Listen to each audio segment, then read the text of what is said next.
If you understand the patterns of human nature, no one stays mysterious. Most people go through life as open books, completely unaware they're being read. They think body language is about crossed arms and eye contact. They believe they can spot a liar because someone looked away. They're operating with kindergarten-level knowledge in a world where others have mastered the doctoral thesis. This video is different. Over the next few hours, I'm going to walk you through 30 psychological mechanisms that operate beneath conscious awareness. Not surface-level tips, not motivational platitudes, real cognitive science, real behavioral patterns. The kind of knowledge that interrogators, therapists, narcissists, and master manipulators use every single day. Before we begin, I'm curious, where are you tuning in from? And what time is it where you are right now? Drop it in the comments. Let's begin. Trick 1. Baseline calibration. Before you can read anyone, you need to understand this. There is no universal body language dictionary. No gesture means the same thing for every person. The way someone behaves when they're lying looks completely different from person to person. This is why baseline calibration is the single most important skill in behavioral analysis. Here's what baseline calibration actually means. You're establishing what normal looks like for a specific individual before you attempt to detect deception, stress, or hidden emotion. Without this baseline, you're essentially reading fiction. You're interpreting behavior through assumptions rather than data. Think about it neurologically. The human nervous system operates on deviation detection. Your brain isn't wired to recognize absolute states. It's wired to notice changes from established patterns. A person who naturally speaks quickly, gestures often, and maintains intense eye contact will show stress completely differently than someone who's naturally reserved, speaks slowly, and looks away frequently. If you don't know someone's baseline, you can't know what their deviations mean. So here's how skilled behavioral analysts and skilled manipulators actually do this. They spend the first 10 to 15 minutes of any interaction establishing your baseline. They engage you in low-stakes conversation, casual small talk, mundane topics. How was your drive here? What do you think about this weather? Have you been to this place before? While you're answering these harmless questions, they're cataloging everything. Your blink rate, where you place your hands when you're relaxed, your vocal tempo and pitch, how much eye contact you naturally maintain, whether your posture is open or closed when you're comfortable. This is your baseline, your neutral state. Then, once they have that map, they introduce their actual agenda. They ask the real questions, make their actual request, present their offer, and they watch, with precision, for any deviation from that established baseline. A sudden increase in blink rate. Hands that were resting comfortably now touching the face or neck. Vocal pitch that rises slightly. Posture that closes. These deviations tell them that internal processing has changed. Something about this new topic is creating cognitive stress, emotional discomfort, or deceptive effort. Now, here's how this is used on you. And you need to understand this clearly. Interrogators do this. Salespeople do this. Emotional predators do this. That person you're on a first date with might be doing this, whether they're conscious of it or not. The red flags are subtle. Someone who seems unusually interested in casual conversation before they transition to their real agenda. Someone who asks multiple getting-to-know-you questions, watching your face and body language intently, before they pivot to what they actually want. Anyone who mirrors your energy perfectly during the baseline establishment phase. They're not connecting with you. They're studying you. So how do you defend yourself against baseline calibration? Control your baseline presentation. When you sense you're being calibrated, and you'll develop that sense as you become more aware, intentionally vary your behavioral patterns during the neutral conversation phase.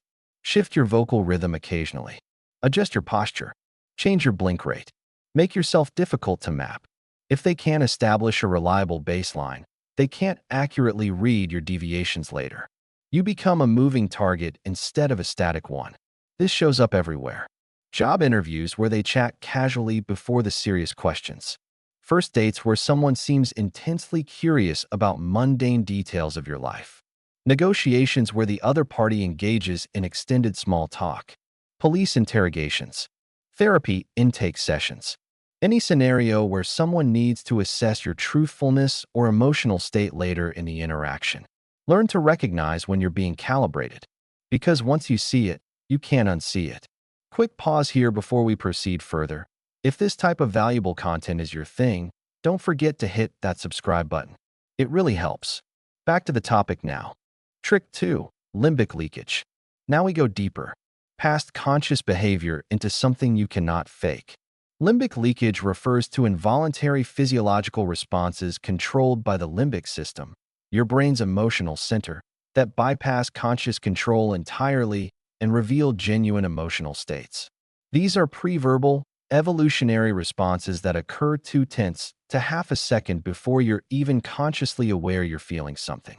Here's why this matters. The limbic system evolved millions of years before your prefrontal cortex, your rational, thinking brain. When genuine emotion occurs, your limbic system reacts first. It triggers physical responses before your conscious mind can intervene, before you can construct a socially appropriate expression, before you can lie. These responses include pupil dilation, facial flushing, nostril flaring, lip compression, neck tensing, changes in breathing. They happen in that critical half-second window before conscious awareness catches up. This is what makes limbic leakage so valuable for reading people and so dangerous when used against you. You cannot fake these responses. You cannot suppress them through willpower. They simply happen. So how do you spot limbic leakage in others?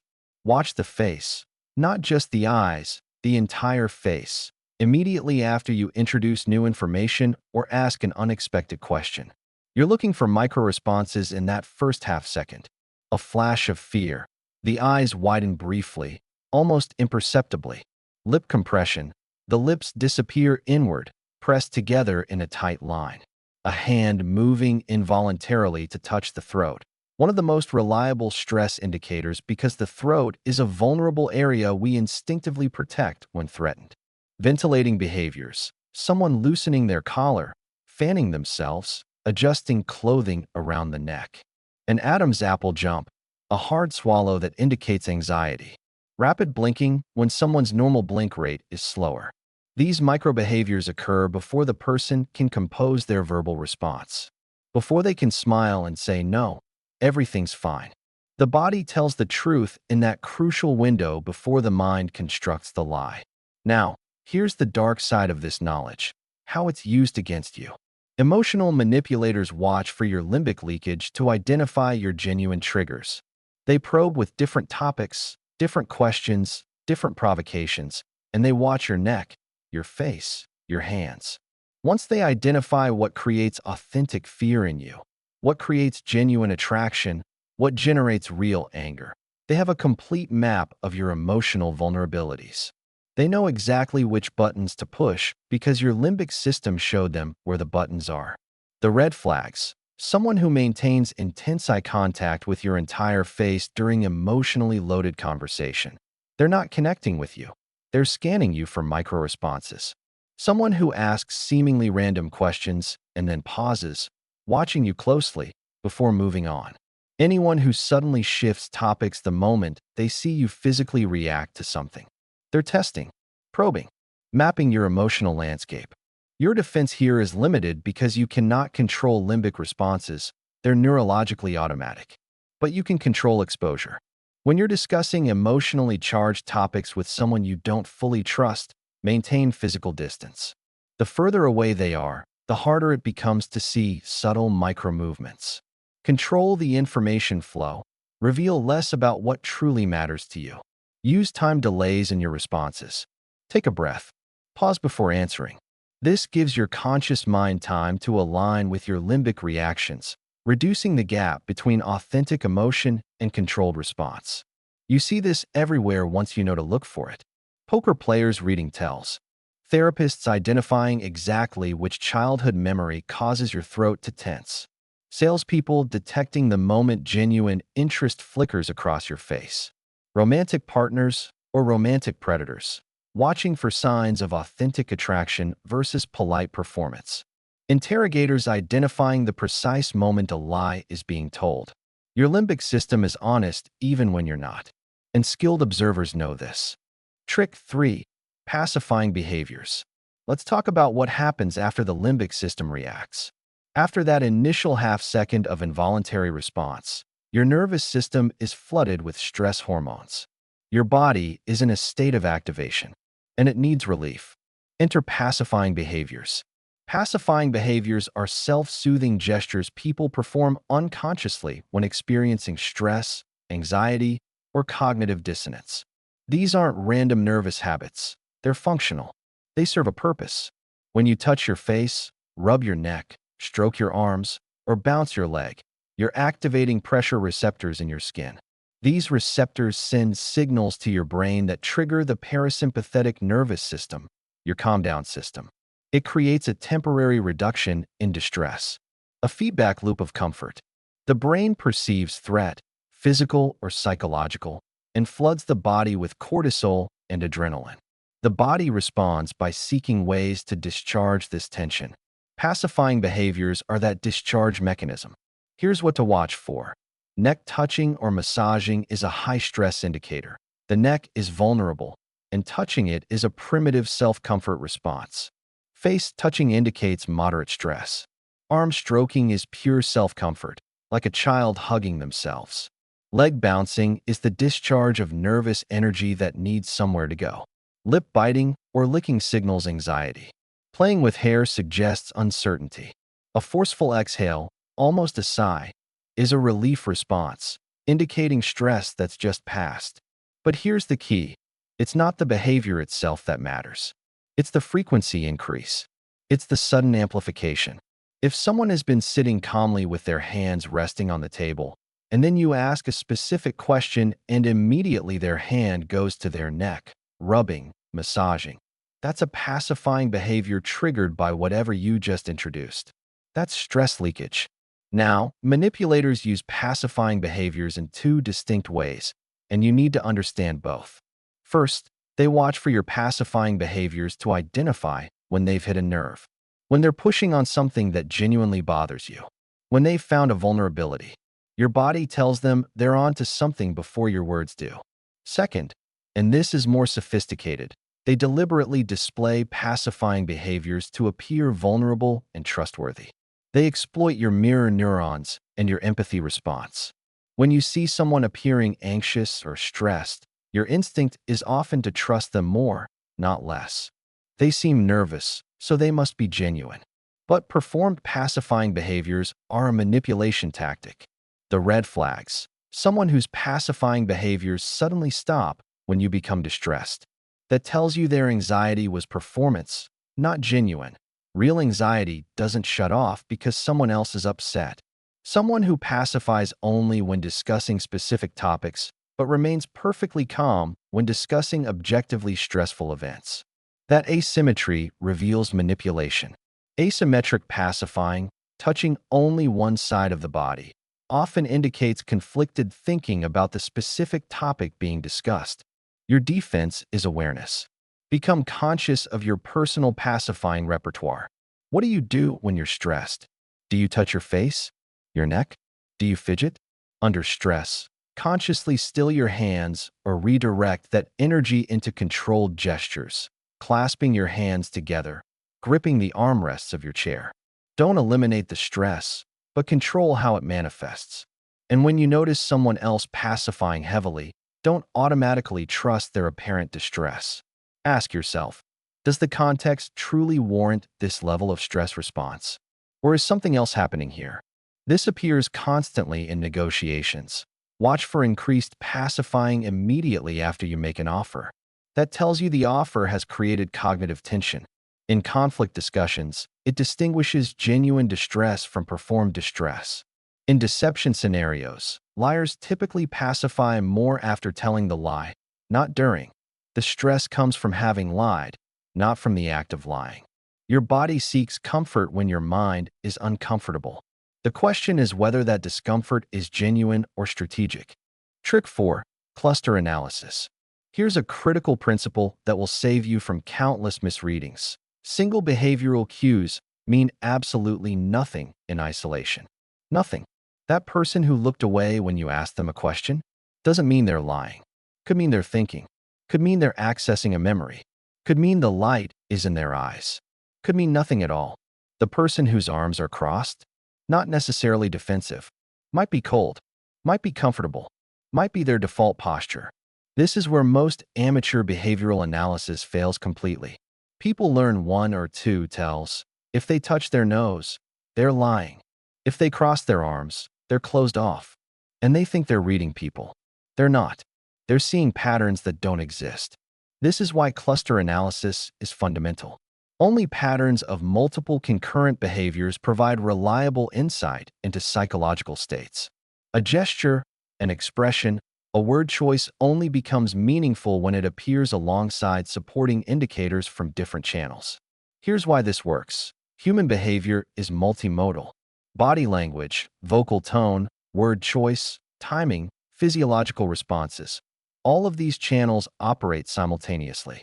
Your conscious mind can control one channel, maybe two, with focused effort.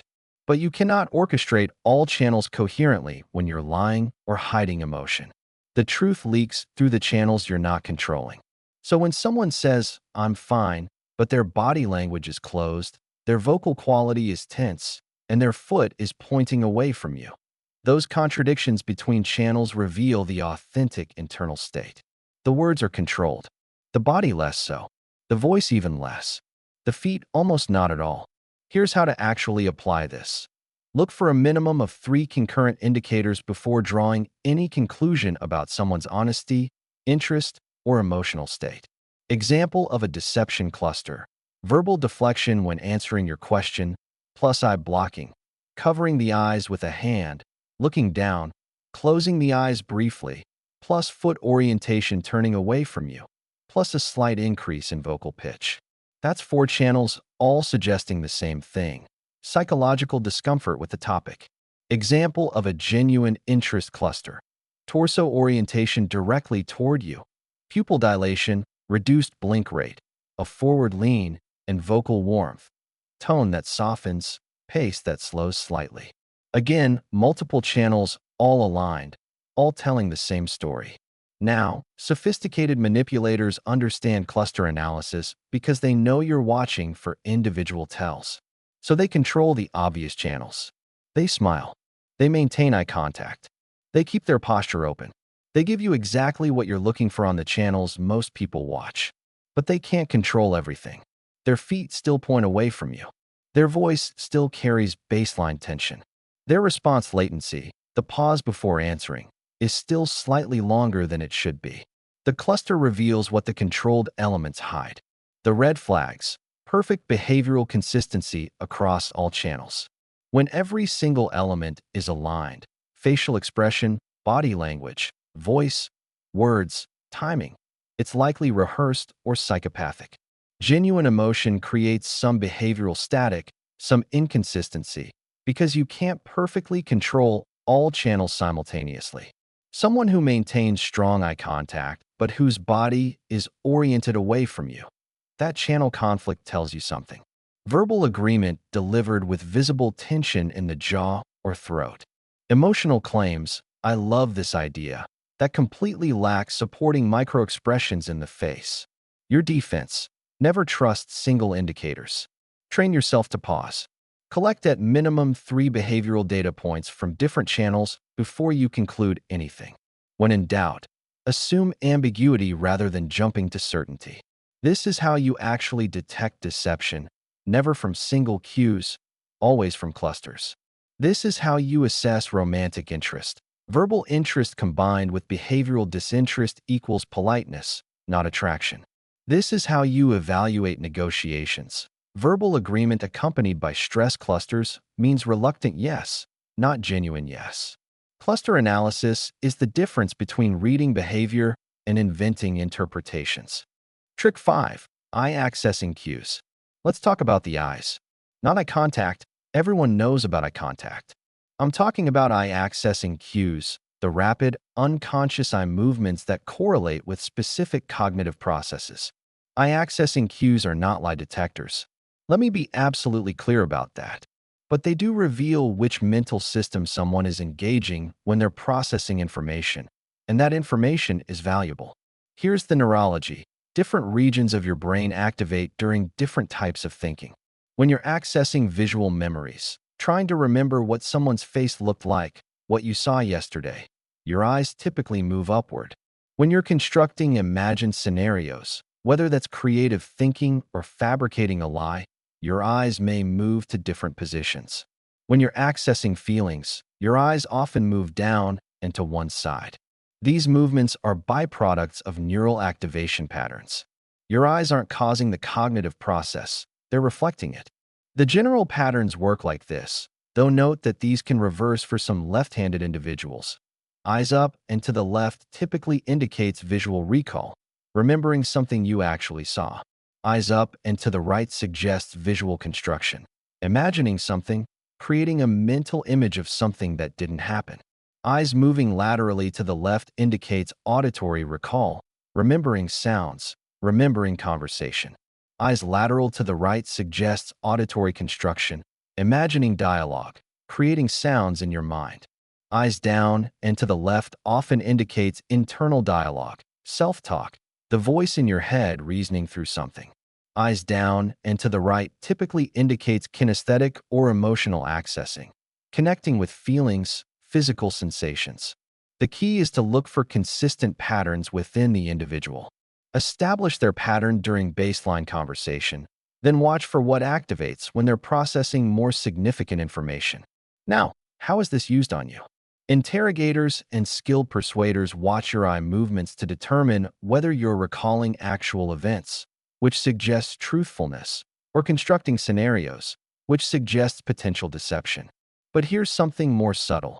Therapists use these cues to identify which sensory modality you favor. Are you primarily visual, auditory, or kinesthetic in how you process the world? Once they identify that, they match their language to your processing style to build unconscious rapport. If you're visual, they'll use visual language. I see what you mean. Can you picture this? If you're auditory, I hear you. Does that sound right? If you're kinesthetic, I feel like this makes sense. Does that resonate? You don't consciously notice this linguistic matching, but it creates a feeling of being understood. Red flags. Someone whose eyes consistently move to construction positions.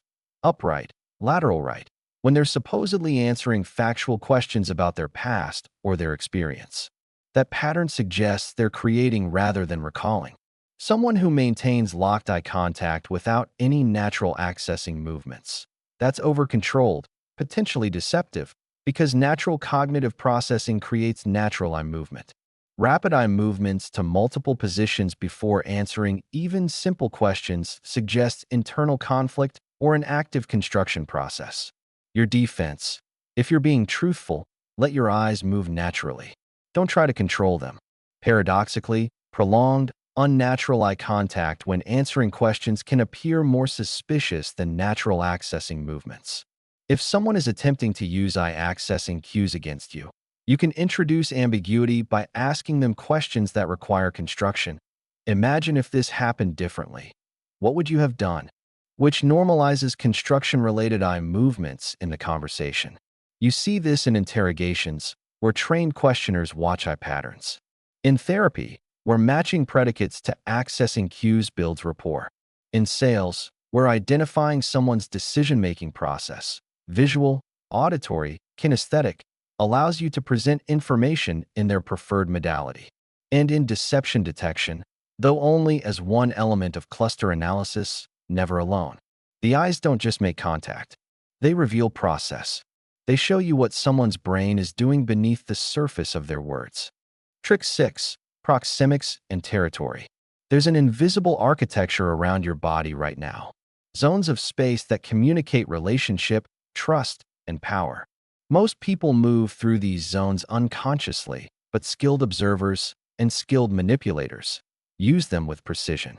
This is proxemics, the study of personal space and how humans use distance to communicate comfort, dominance, intimacy, and threat. Here's what you need to understand. These space requirements aren't cultural preferences. They're genetically encoded. Humans, like all primates, have built-in spatial boundaries based on relationship type. The intimate zone, 0 to 18 inches from your body. This space is reserved for people you trust completely, romantic partners, very close friends, family. When someone who doesn't belong in this zone enters it, your amygdala, your threat detection system, registers it immediately. You feel it as discomfort, invasion, violation. The personal zone, 18 inches to 4 feet. This is for friends, colleagues you're comfortable with, casual social interaction. It's close enough to feel connected, but far enough to maintain autonomy. The social zone, 4 to 12 feet. Professional interactions, acquaintances, people you're still evaluating. This is the distance most job interviews and business meetings occur at. The public zone, 12 feet and beyond. Strangers, public speaking, situations where there's no expectation of personal connection. When someone enters a zone before the relationship permits it, your limbic system reacts. When someone maintains excessive distance for the relationship context, it signals lack of trust or emotional availability. Now, watch how people adjust distance during conversation. This reveals everything about power dynamics and genuine connection. Moving closer means one of two things: seeking intimacy or asserting dominance. The difference is in the cluster. Is the approach accompanied by warmth and openness, or by invasion and pressure? Leaning away while the feet stay planted?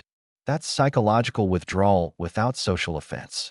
The body wants distance, but social norms prevent physical retreat. That person is uncomfortable, but trying to hide it. Claiming space, spreading belongings across a table, taking a wide stance, positioning arms to occupy maximum territory. This is dominance signaling. This space is mine. Compressing the body, tight limbs pulled close, small footprint, minimal space occupation. This signals submission or discomfort. I'm trying not to take up space. I'm not a threat. And here's a critical observation. Notice who controls the distance in interactions. Who approaches? Who retreats? Who maintains? The person who controls spatial dynamics usually holds the power in the relationship. So how is proxemics used against you? Dominance players invade your intimate zone during low-stakes interactions specifically to test whether you'll retreat. They're assessing submission. If you step back, you've revealed that you'll yield to spatial pressure. They've learned something valuable about you. Seducers use progressive distance reduction to create artificial intimacy. They move from social zone to personal zone to intimate zone faster than the relationship would naturally progress. The physical closeness tricks your brain into feeling emotional closeness that hasn't actually developed. Interrogators alternate between comfortable distance and sudden invasion to create disorientation. When you can't predict whether they'll be close or far, you can't regulate your nervous system. You become reactive instead of controlled. And then there are cold manipulators who maintain excessive distance specifically to prevent emotional connection while they extract information from you. They want your vulnerability without offering their own. Distance is their tool. The red flags are subtle but consistent. Someone who touches your belongings without asking. This is territory violation, boundary testing. They're checking whether you'll assert your space or allow the intrusion. Someone who stands closer during disagreements than during friendly conversation. That's dominance through proximity. They're using space as intimidation.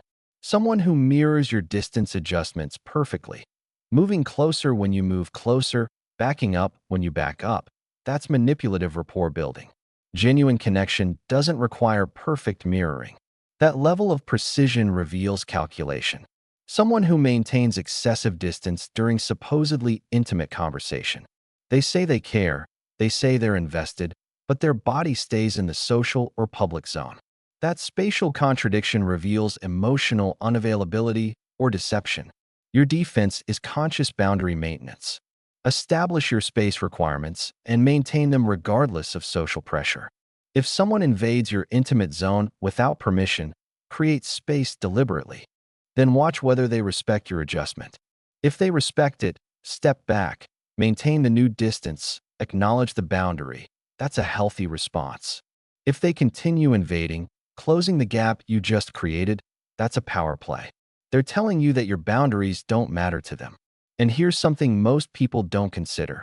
You can use proxemics offensively.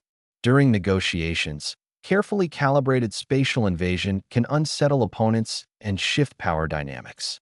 Creating distance when someone expects closeness can communicate withdrawal or displeasure without words. You see this everywhere. In negotiations, where space equals power. In romantic escalation, where distance reduction paces the development of intimacy. In workplace dominance hierarchies, notice who has the larger office, who sits at the head of the table, who stands while others sit. In conflict management, where creating space literally de-escalates threat response. In psychological manipulation, where forced intimacy through proximity accelerates bonding before trust has been earned. Your body knows when someone is too close or too far. Trust that knowing. Trick 7. Verbal distancing language. Now let's move from physical space to psychological space. Because distance isn't just physical, it's embedded in the language people use. Verbal distancing is the unconscious use of language patterns that create psychological separation between the speaker and their statements. When people lie, feel guilt, or want to avoid responsibility, they instinctively modify their language to create distance from the truth. Here's why this works at a neurological level. Your brain treats language as literal representation of your internal psychological state. Language isn't just communication. It's a mirror of how you relate to what you're saying. When someone feels genuinely connected to and confident in their statement, they use possessive pronouns. My wife. My car. I did this. The language claims ownership, connection, responsibility. But when they feel disconnection through guilt, deception, or discomfort, they unconsciously shift to distancing language. The wife. The vehicle. Mistakes were made. Notice how these constructions create psychological separation? The speaker is stepping away from what they're describing. This reduces the psychological cost of the lie or the admission. It creates plausible deniability not just to you, but to themselves. So what does verbal distancing actually sound like? Listen for these patterns. Lack of personal pronouns. Went to the store instead of I went to the store.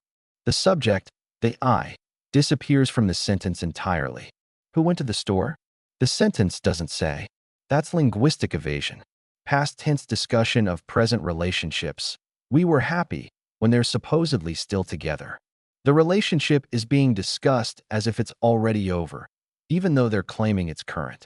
The language reveals what the words deny, referencing people without possessive pronouns. The children need to be picked up instead of my children need to be picked up. Especially revealing when discussing people they claim to love or feel responsible for. Passive voice constructions. The report was completed instead of I completed the report. Mistakes were made instead of I made mistakes. The agent, the person who actually did the action, is removed from the sentence structure. Responsibility disappears into passive construction. Generalized statements instead of specific admissions. People make mistakes instead of I made a mistake. Sometimes things happen instead of I did this specific thing. The speaker hides behind universal truths instead of personal accountability. Now, how is this used against you by manipulators? When denying wrongdoing, they use distancing language while maintaining eye contact and confident body language. Your conscious attention focuses on their apparent certainty, while the linguistic structure reveals psychological separation from their claims. Politicians are masters of this. Mistakes were made. Who made them? The sentence structure conveniently omits that information. No one is responsible, yet somehow mistakes occurred. Cheating partners use this when lying about affairs. That person, instead of using the affair partner's name. Something happened, instead of I had sex with someone else. The language minimizes and distances. Salespeople use it to separate you from risk. Some customers experience delays instead of you might experience delays. They're describing a general phenomenon, not your specific situation. The distance in language makes the risk feel less personal, less real. They're creating plausible deniability through language structure, not just through content. The red flags are patterns, not single instances. Someone who suddenly stops using possessive pronouns when discussing relationships or possessions they claim to value. That shift is meaningful. My husband becomes the husband. That's emotional distancing happening in real time. Someone who switches to passive voice specifically when describing their own actions. Active voice for everything else. Passive voice for accountability moments. Someone who uses we for successes, but they or no pronoun at all for failures. We achieved this versus there were some problems. The speaker is present for the victories, absent for the defeats. Someone who speaks about you using your name instead of you during conflict. Sarah needs to understand instead of you need to understand. They're creating psychological distance from you even while speaking to you. Your defense is pattern recognition over time. Don't react to single instances. Anyone might use passive voice occasionally or drop a pronoun in casual speech. What matters is consistent distancing language around specific topics. When you notice it, probe with questions that require personal pronoun use. Did you do this? Forces an I or I didn't response. Did this happen? Allows evasion. Things happen doesn't answer who made them happen. In your own communication, when you're being truthful, use strong personal pronouns deliberately. I did this. I believe this. This is my position. That linguistic ownership establishes credibility. It signals confidence and connection to your statements. This appears constantly in deception detection, especially in written statements where people have time to craft their language. In relationship dissolution, emotional distancing through language precedes physical separation by weeks or months. In workplace accountability avoidance, in legal testimony, in political speech analysis, the words people choose reveal how they relate to what they're saying. Distance in language reflects distance in psychological connection. Listen carefully. The truth hides in the grammar. Trick 8. Microexpression recognition. We've talked about behaviors you can partially control: language, space, conscious gestures. Now we move into something faster. Something that happens before conscious control is possible. Microexpressions are involuntary facial expressions that last between 1/25th and 1/5 of a second, 40 to 200 milliseconds, that reveal genuine emotions the conscious mind is attempting to conceal. There are 7 universal microexpressions, consistent across all human cultures: anger, contempt, disgust, fear, happiness, sadness, and surprise. These expressions are hardwired into human neurology. They're not learned. They're evolved. Here's why microexpressions are so valuable and so revealing. Facial expressions are controlled by 2 separate neural pathways. The pyramidal system handles voluntary, conscious control. This is what allows you to smile politely when you're miserable or maintain a neutral expression when you're furious. Conscious override. But the extrapyramidal system handles involuntary emotional responses. When genuine emotion occurs, this system triggers your facial muscles before the pyramidal system can intervene, before conscious control is possible. This creates a brief flash, a microexpression, of authentic emotion before the socially appropriate expression replaces it. You say congratulations on your promotion to a colleague, and for 1/10 of a second, contempt flashes across their face before they smile. That microexpression revealed what they actually feel. The smile that follows is performance. Now, spotting microexpressions in real time requires significant training or slow-motion video review. They're fast. Most people miss them entirely because they're not looking for them and wouldn't recognize them if they saw them. But there are indicators you can watch for that reveal whether someone's emotional expressions are genuine or performed. Asymmetry. Genuine emotions typically create symmetrical facial expressions. Both sides of the face activate equally. When an expression is asymmetrical, stronger on one side than the other, it suggests conscious construction rather than genuine feeling. Timing. Watch when the expression appears relative to the statement. A genuine smile appears within half a second of the positive statement. A performed smile appears 2 or more seconds later, after the person has processed what expression they should show. Duration. Genuine smiles last half a second to 4 seconds. Fake smiles are either too short, a quick flash that doesn't represent real feeling, or too long, held past the point where real emotion would naturally fade. Eye involvement. This is critical. Genuine happiness creates crow's feet, the wrinkles around the eyes from the orbicularis oculi muscle contracting. Fake smiles use only the mouth. The eyes remain unchanged. You've heard the phrase, "the smile didn't reach their eyes." That's what this means. The mouth performed happiness. The eyes revealed its absence. So how is microexpression reading used against you? Therapists watch for microexpressions of fear or shame when you discuss certain topics. That flash of emotion, lasting less than a quarter second, tells them they've touched on trauma or significant psychological material. You might not even be consciously aware you reacted, but your face revealed it. Interrogators watch for fear or surprise microexpressions after specific questions. Fear suggests the question threatens exposure. Surprise suggests the question revealed information they didn't expect you to have. Romantic partners, consciously or unconsciously, read your microexpressions to gauge your genuine reactions to their requests, their behavior, their proposals. Your mouth might say, "That's fine," but a flash of disgust or sadness tells them the truth. Poker players and negotiators build entire strategies around microexpression detection. They watch for the flash of disappointment when they make an offer, or the brief satisfaction that appears before conscious control suppresses it. The red flags: someone whose verbal expressions of emotion consistently mismatch their facial microexpressions. They tell you they're happy for your success, but contempt flashed across their face first. The words in the face are telling different stories. Trust the face. Someone who maintains an unnaturally static face, almost no expression at all. This level of over-control suggests either deception or emotional flatness. Genuine emotion creates facial movement. Absence of movement suggests suppression. Delayed emotional expressions. Genuine emotion is immediate. The feeling and the facial expression occur essentially simultaneously. Performed emotion lags. There's a gap where the person processes what they should display, then displays it. That gap reveals performance.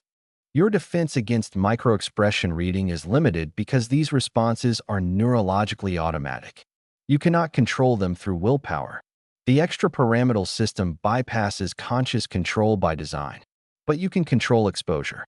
If you need to conceal emotion from someone skilled at reading faces, use physical barriers. Sunglasses hide the eyes, and eye microexpressions are often most revealing.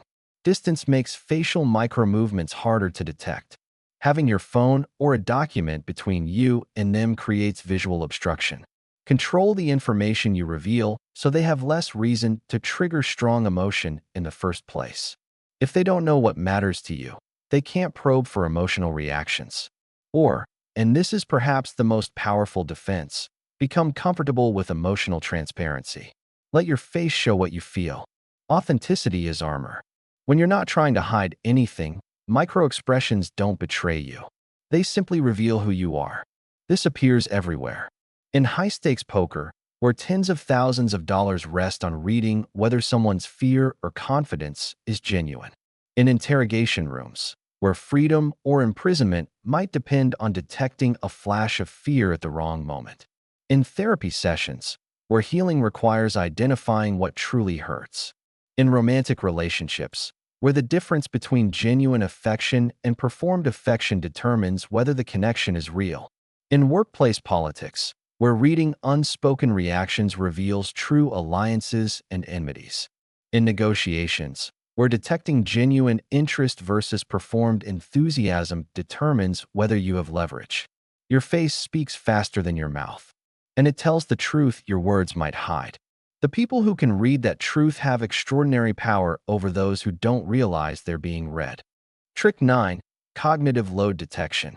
Let's talk about what happens in your brain when you lie.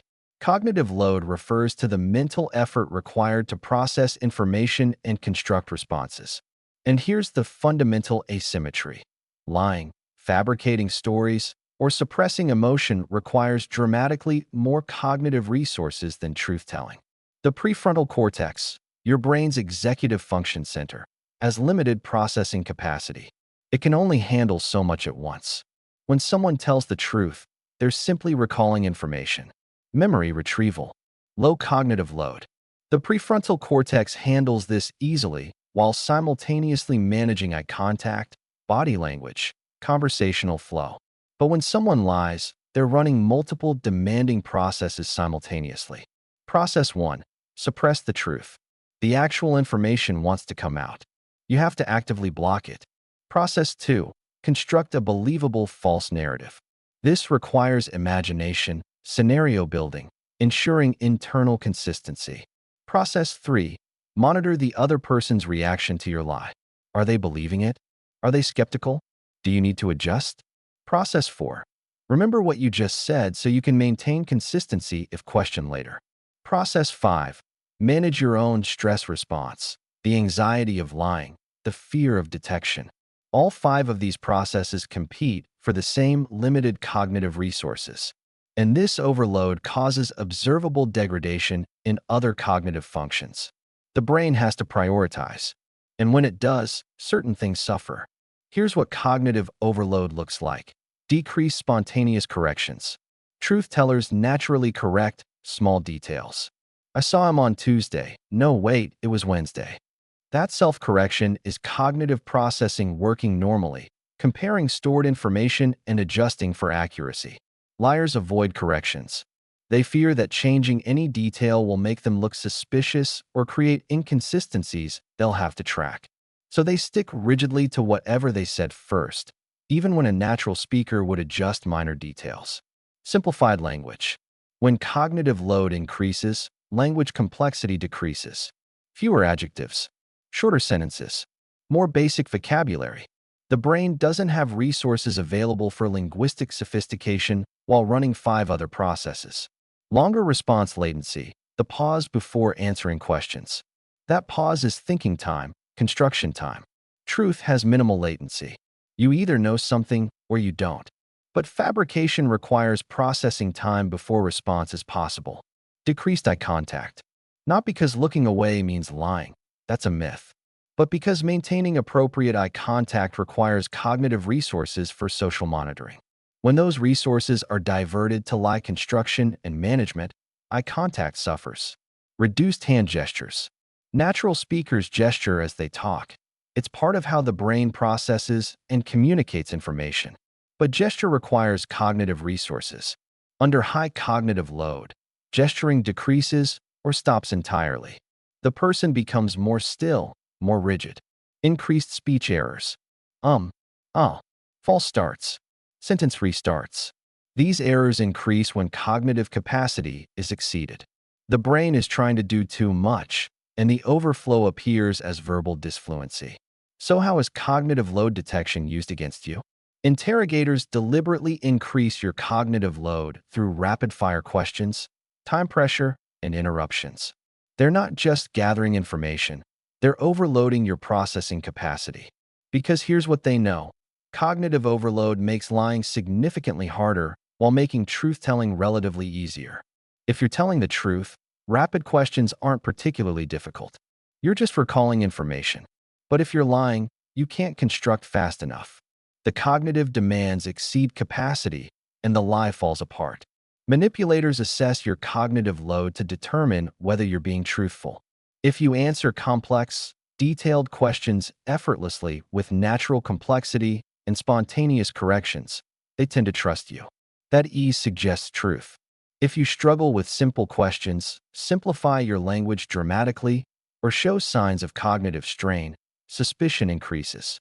The red flags. Someone who answers complex, potentially incriminating questions too quickly. Speed can indicate truth, but it can also indicate pre-rehearsed lies. If the question would normally require thought, but the answer comes instantly with perfect detail, consider that the answer might have been prepared in advance. Someone whose speech becomes noticeably simpler when discussing specific topics. Everywhere else, they speak with complexity and nuance. But on certain subjects, the language becomes basic, stripped down. That asymmetry reveals increased cognitive load specific to those topics. Someone who asks you to repeat questions multiple times, especially simple questions. They're not hard of hearing. They're buying processing time. Each "can you repeat that?" gives them a few more seconds to construct an answer. Someone who becomes less animated, fewer gestures, less facial expression when discussing supposedly personal experiences. Genuine personal narrative is typically animated. Fabricated narrative is cognitively expensive, leaving fewer resources for natural animation. Your defense depends on your position. If you're truthful, embrace complexity in your responses. Add details. Make corrections when you remember something more accurately. Show natural cognitive engagement. That complexity signals authenticity. If you need to lie, and I acknowledge there are rare contexts where this might feel necessary, though the ethics are always questionable, prepare the narrative thoroughly beforehand. Keep it simple. Practice until it requires minimal cognitive load to deliver. The more automatic the lie becomes, the fewer cognitive resources it consumes, and the less detectable the load becomes. You see this everywhere. In deception detection, where cognitive load is more reliable than most tells. In interrogations, where load is deliberately increased. In assessing witness reliability, witnesses under high cognitive load might appear deceptive even when truthful simply because recalling complex events is demanding. In evaluating sales pitches, an overly rehearsed, zero-error presentation might indicate manipulation rather than enthusiasm. In relationship honesty assessments, where questions about fidelity or commitment reveal truth through cognitive load responses, the brain can only do so much at once. And lying costs more than truth. When someone's cognitive capacity is exceeded, you can see it. You just have to know what you're looking for. Trick 10. Ventral frontal freezing. We end this section with the most primitive response of all, the freeze.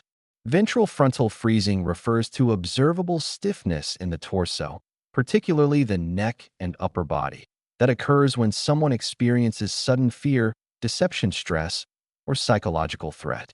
This isn't a pacifying behavior where the person is trying to soothe themselves. This is earlier in the threat response sequence. This is the freeze that happens before flight or fight becomes possible. Here's the evolutionary logic. When your amygdala detects threat, it triggers an ancient, pre-mammalian response. Freeze. Become absolutely still. In the wild, this helped prey animals avoid detection by predators whose vision is triggered by movement. In modern psychological contexts, freezing occurs when people feel suddenly exposed or threatened. Not physically threatened, psychologically. When they realize you know something they hoped you didn't. When a question hits precisely what they're trying to hide. When they feel caught. And it manifests as sudden stillness in the ventral, the front, region of the body. Watch the throat and upper chest. These are the tells. Sudden stiffness in neck posture. The head pulls back slightly on the neck, a micro-withdrawal. Rigid shoulders. Shallow breathing. You can actually see that the chest stops expanding with normal breath depth. Loss of natural movement and animation. And hand-to-throat touches, the person instinctively protecting the vulnerable area. This often happens immediately after an unexpected question or accusation. You ask something they weren't prepared for, and before they can construct a verbal response, their body freezes. The freeze buys processing time, but it also reveals that processing is needed, which suggests the question hit something significant. Skilled interrogators watch for ventral frontal freezing as one of the most reliable deception indicators, more reliable than eye contact changes, which can be consciously controlled. The freeze is automatic. It happens before conscious control engages. Manipulators probe with different accusations or questions specifically to watch your torso. They're looking for the freeze. When they hit truth, your body goes still before your mind constructs a denial. That stillness tells them they're onto something, and that's where they press harder. The red flags. Someone who becomes suddenly still when you ask specific questions, then resumes normal animation afterward. That stillness animation contrast is diagnostic. It reveals that something about that specific question triggered threat response. Someone whose upper body tenses, rigid neck, tight shoulders, while their lower body remains relaxed. This indicates they're preparing for psychological defense. The body is armoring itself at the level of the torso and head, where vulnerability is perceived. Someone who touches their throat repeatedly during denial statements. I didn't do that, hand to throat. That's not true, hand to throat. The repetition reveals that the throat feels vulnerable during the denial, which suggests the denial itself is threatening to the person making it. That doesn't happen with genuine denial. Genuine denial doesn't create throat vulnerability. Your defense is movement and breath. Maintain slight, continuous movement during high-stress conversations. It doesn't have to be dramatic. A small shift in position, a hand gesture, anything that prevents the body from locking into observable freezing. Breathing control is absolutely critical. Maintain steady, deep breathing deliberately. The visible chest stillness that comes with shallow breathing is one of the most reliable freeze indicators. If you're breathing deeply and regularly, freezing becomes significantly harder. If you notice yourself freezing, and with practice, you'll develop this awareness. Consciously release shoulder tension. Allow natural gesturing to resume. The freeze is automatic, but you can interrupt it once you notice it's happening. This appears in interrogations, where the freeze often precedes confession. In confrontational conversations, where one party freezes when certain topics arise. In deception detection, where the freeze is valued more highly than almost any other behavioral indicator. In workplace conflicts, in relationship accusations, are you seeing someone else? And watching for the freeze before the denial. Anywhere someone feels suddenly exposed, suddenly caught, suddenly threatened at a psychological level, the body freezes before the mind can respond. And that freeze reveals everything the words are about to deny. Trick 11. Foot direction and commitment. Here's something most people never consider. While you're carefully managing your facial expression, controlling your hand gestures, monitoring your tone of voice, your feet are telling the truth. Foot orientation is the most honest indicator of genuine interest, engagement, and intention. Not because feet are more expressive than other body parts, but because they're the body parts least under conscious control and furthest from conscious awareness. Think about it. When you're in a conversation, where is your conscious attention? Your face, your hands, your words. You're managing the parts of your body that you know people are watching. But your feet? You're not thinking about your feet. And neither is the person you're talking to, most of the time. This makes feet extraordinarily revealing. Here's the evolutionary logic. Feet represent our escape route. On a neurological level, when we're disinterested, uncomfortable, or planning to leave, our feet unconsciously orient toward exits or away from the person we're with. They're preparing for departure before conscious awareness has even made the decision to leave. The body knows before the mind admits it. Conversely, genuine interest makes feet point directly at the subject of interest. When you're fully engaged with someone, both feet naturally orient toward them. Your body is committing its position, not hedging for escape. So here's what to watch for during any interaction. Glance down periodically, not obviously, just casual awareness of foot positioning. Full engagement looks like this. Both feet pointed toward you, weight shifted forward. This is someone who's psychologically present and invested in the interaction. Mild disengagement. One foot pointed toward you, one foot angled away. This is what I call the escape foot. The person is partially engaged, but keeping one exit option prepared. They're hedging. Strong disengagement. Both feet angled away from you. The torso might still face you. Social politeness requires that. The face might still be engaged, but the feet have already left the conversation. This person is not psychologically present, no matter what their face is doing. And here's something fascinating about group dynamics. Feet reveal coalition formations. In any group conversation, look down. People cluster their feet toward those they're aligned with. You can map social alliances by watching foot orientation. Who's pointing toward whom? Who's angling away? The feet know who's really on whose side. Now, how is foot orientation used against you? And how do others use it to read you?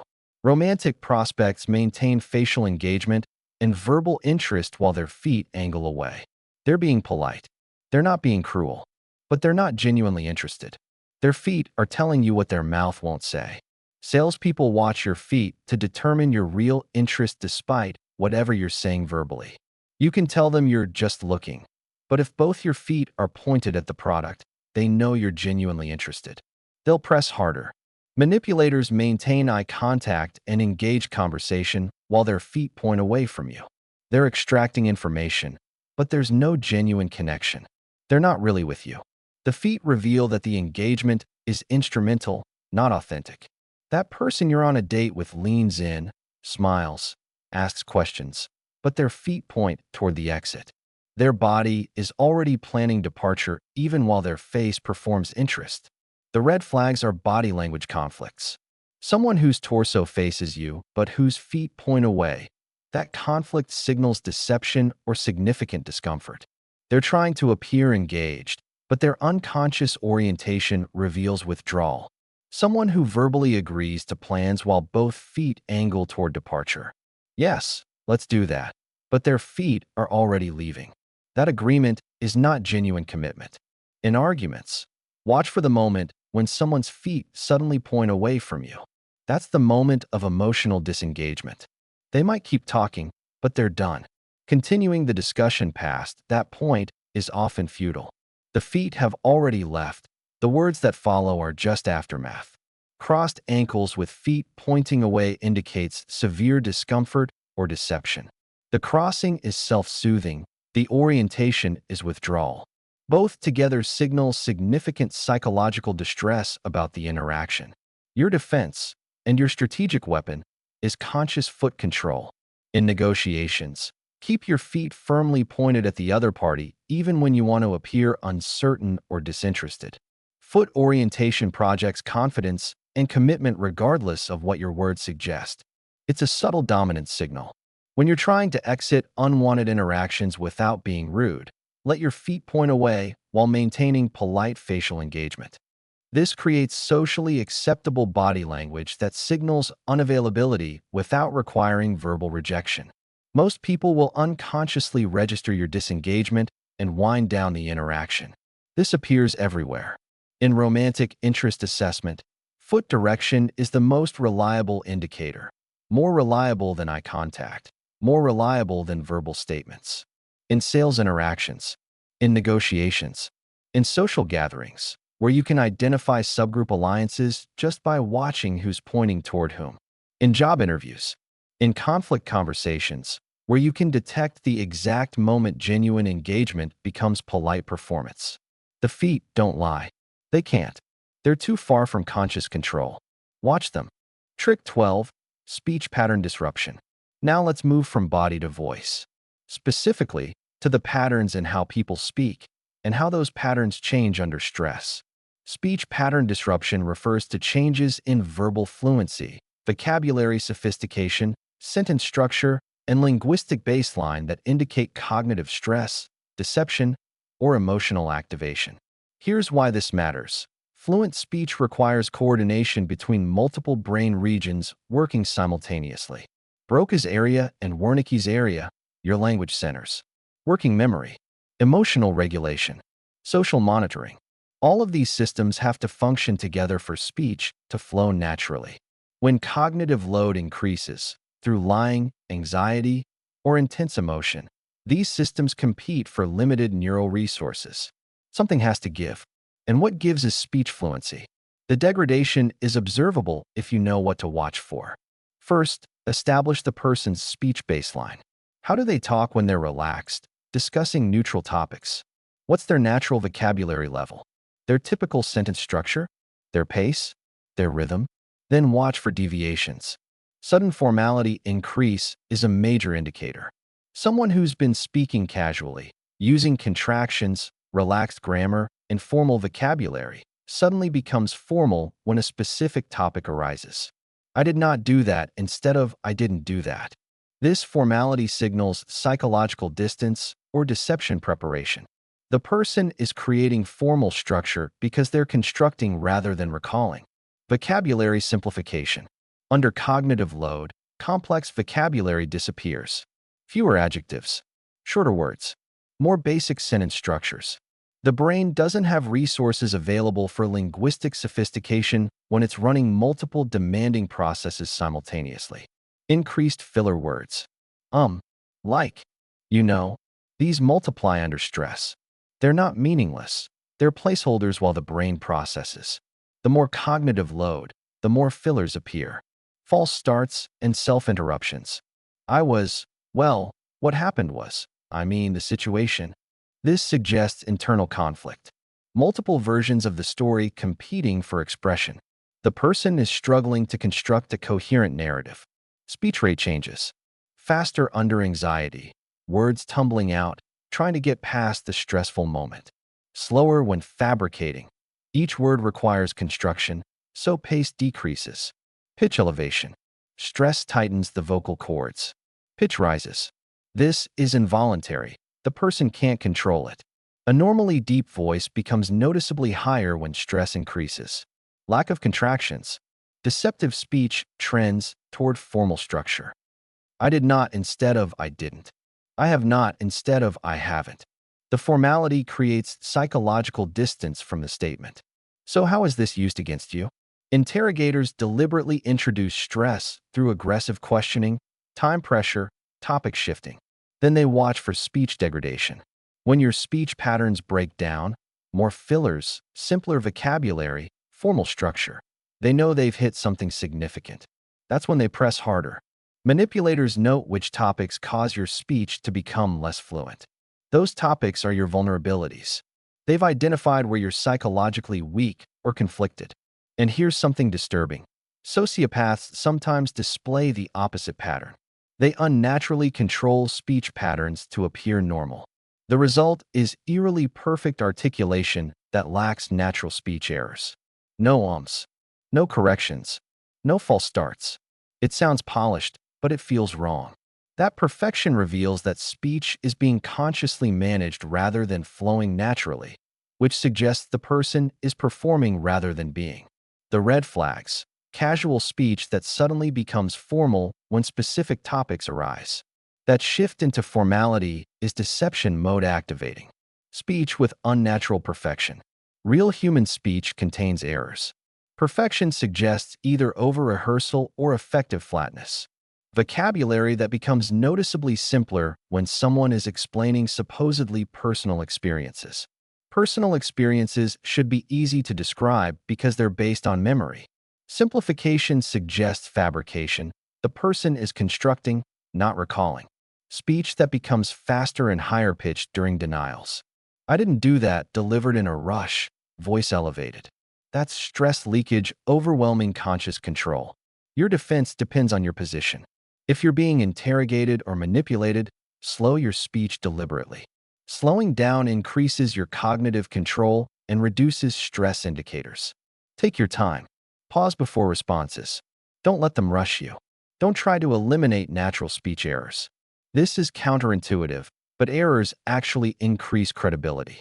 They signal that you're speaking naturally, not performing a script. I saw him on. Wait, was it Tuesday? Yeah, Tuesday sounds more truthful than I saw him on Tuesday, with perfect certainty. If you need to deliver difficult truths, confronting someone, delivering bad news, discussing emotionally charged topics, maintain your natural speech baseline. Don't become overly formal. Formality triggers suspicion because it signals psychological distance from what you're saying. This appears constantly in deception detection, in relationship conversations, where speech changes signal emotional intensity even when someone is claiming to be calm. In workplace politics, where formal speech during casual contexts reveals hidden agendas. In interrogations. In assessing sales pitch authenticity, over-rehearsed pitches lack natural speech patterns. The voice knows what the words won't admit. Speech patterns reveal cognitive states that conscious control tries to hide. Listen not just to what's being said, but to how it's being said. The pattern matters more than the content. Trick 13. Timing and latency analysis. Let's talk about silence. Specifically, the space between question and answer. Timing and latency analysis involves measuring the temporal gaps between question and response. Response latency, the delay between stimulus and reaction, reveals cognitive processing depth and potential deception. Here's the fundamental principle. Different mental operations require different processing times. Truthful memory recall for simple questions typically takes half a second to 1.5 seconds. What did you do yesterday? Genuine recall accesses stored information. That's relatively quick. But fabrication requires significantly more time. You have to suppress the true memory. Construct a false narrative. Check it for plausibility.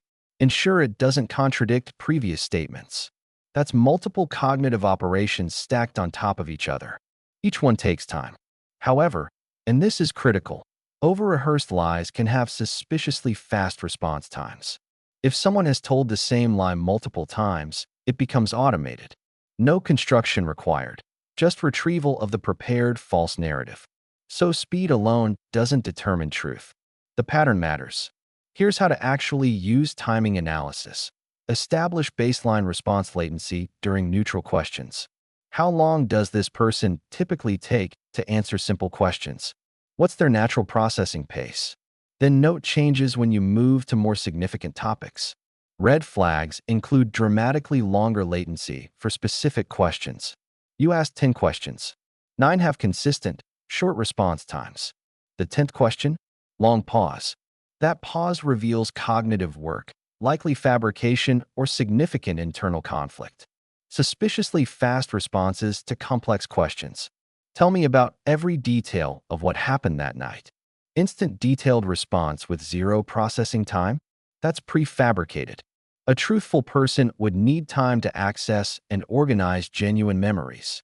Inconsistent latency patterns. Truthful people maintain relatively consistent response times across similar questions. Wild variation, fast, slow, suggests different cognitive operations for different questions. Some are recall, some are construction. Pauses before denials. You accuse someone, you did this. They pause. Then, no, I didn't. That pause is processing time to construct the denial rather than immediate rejection.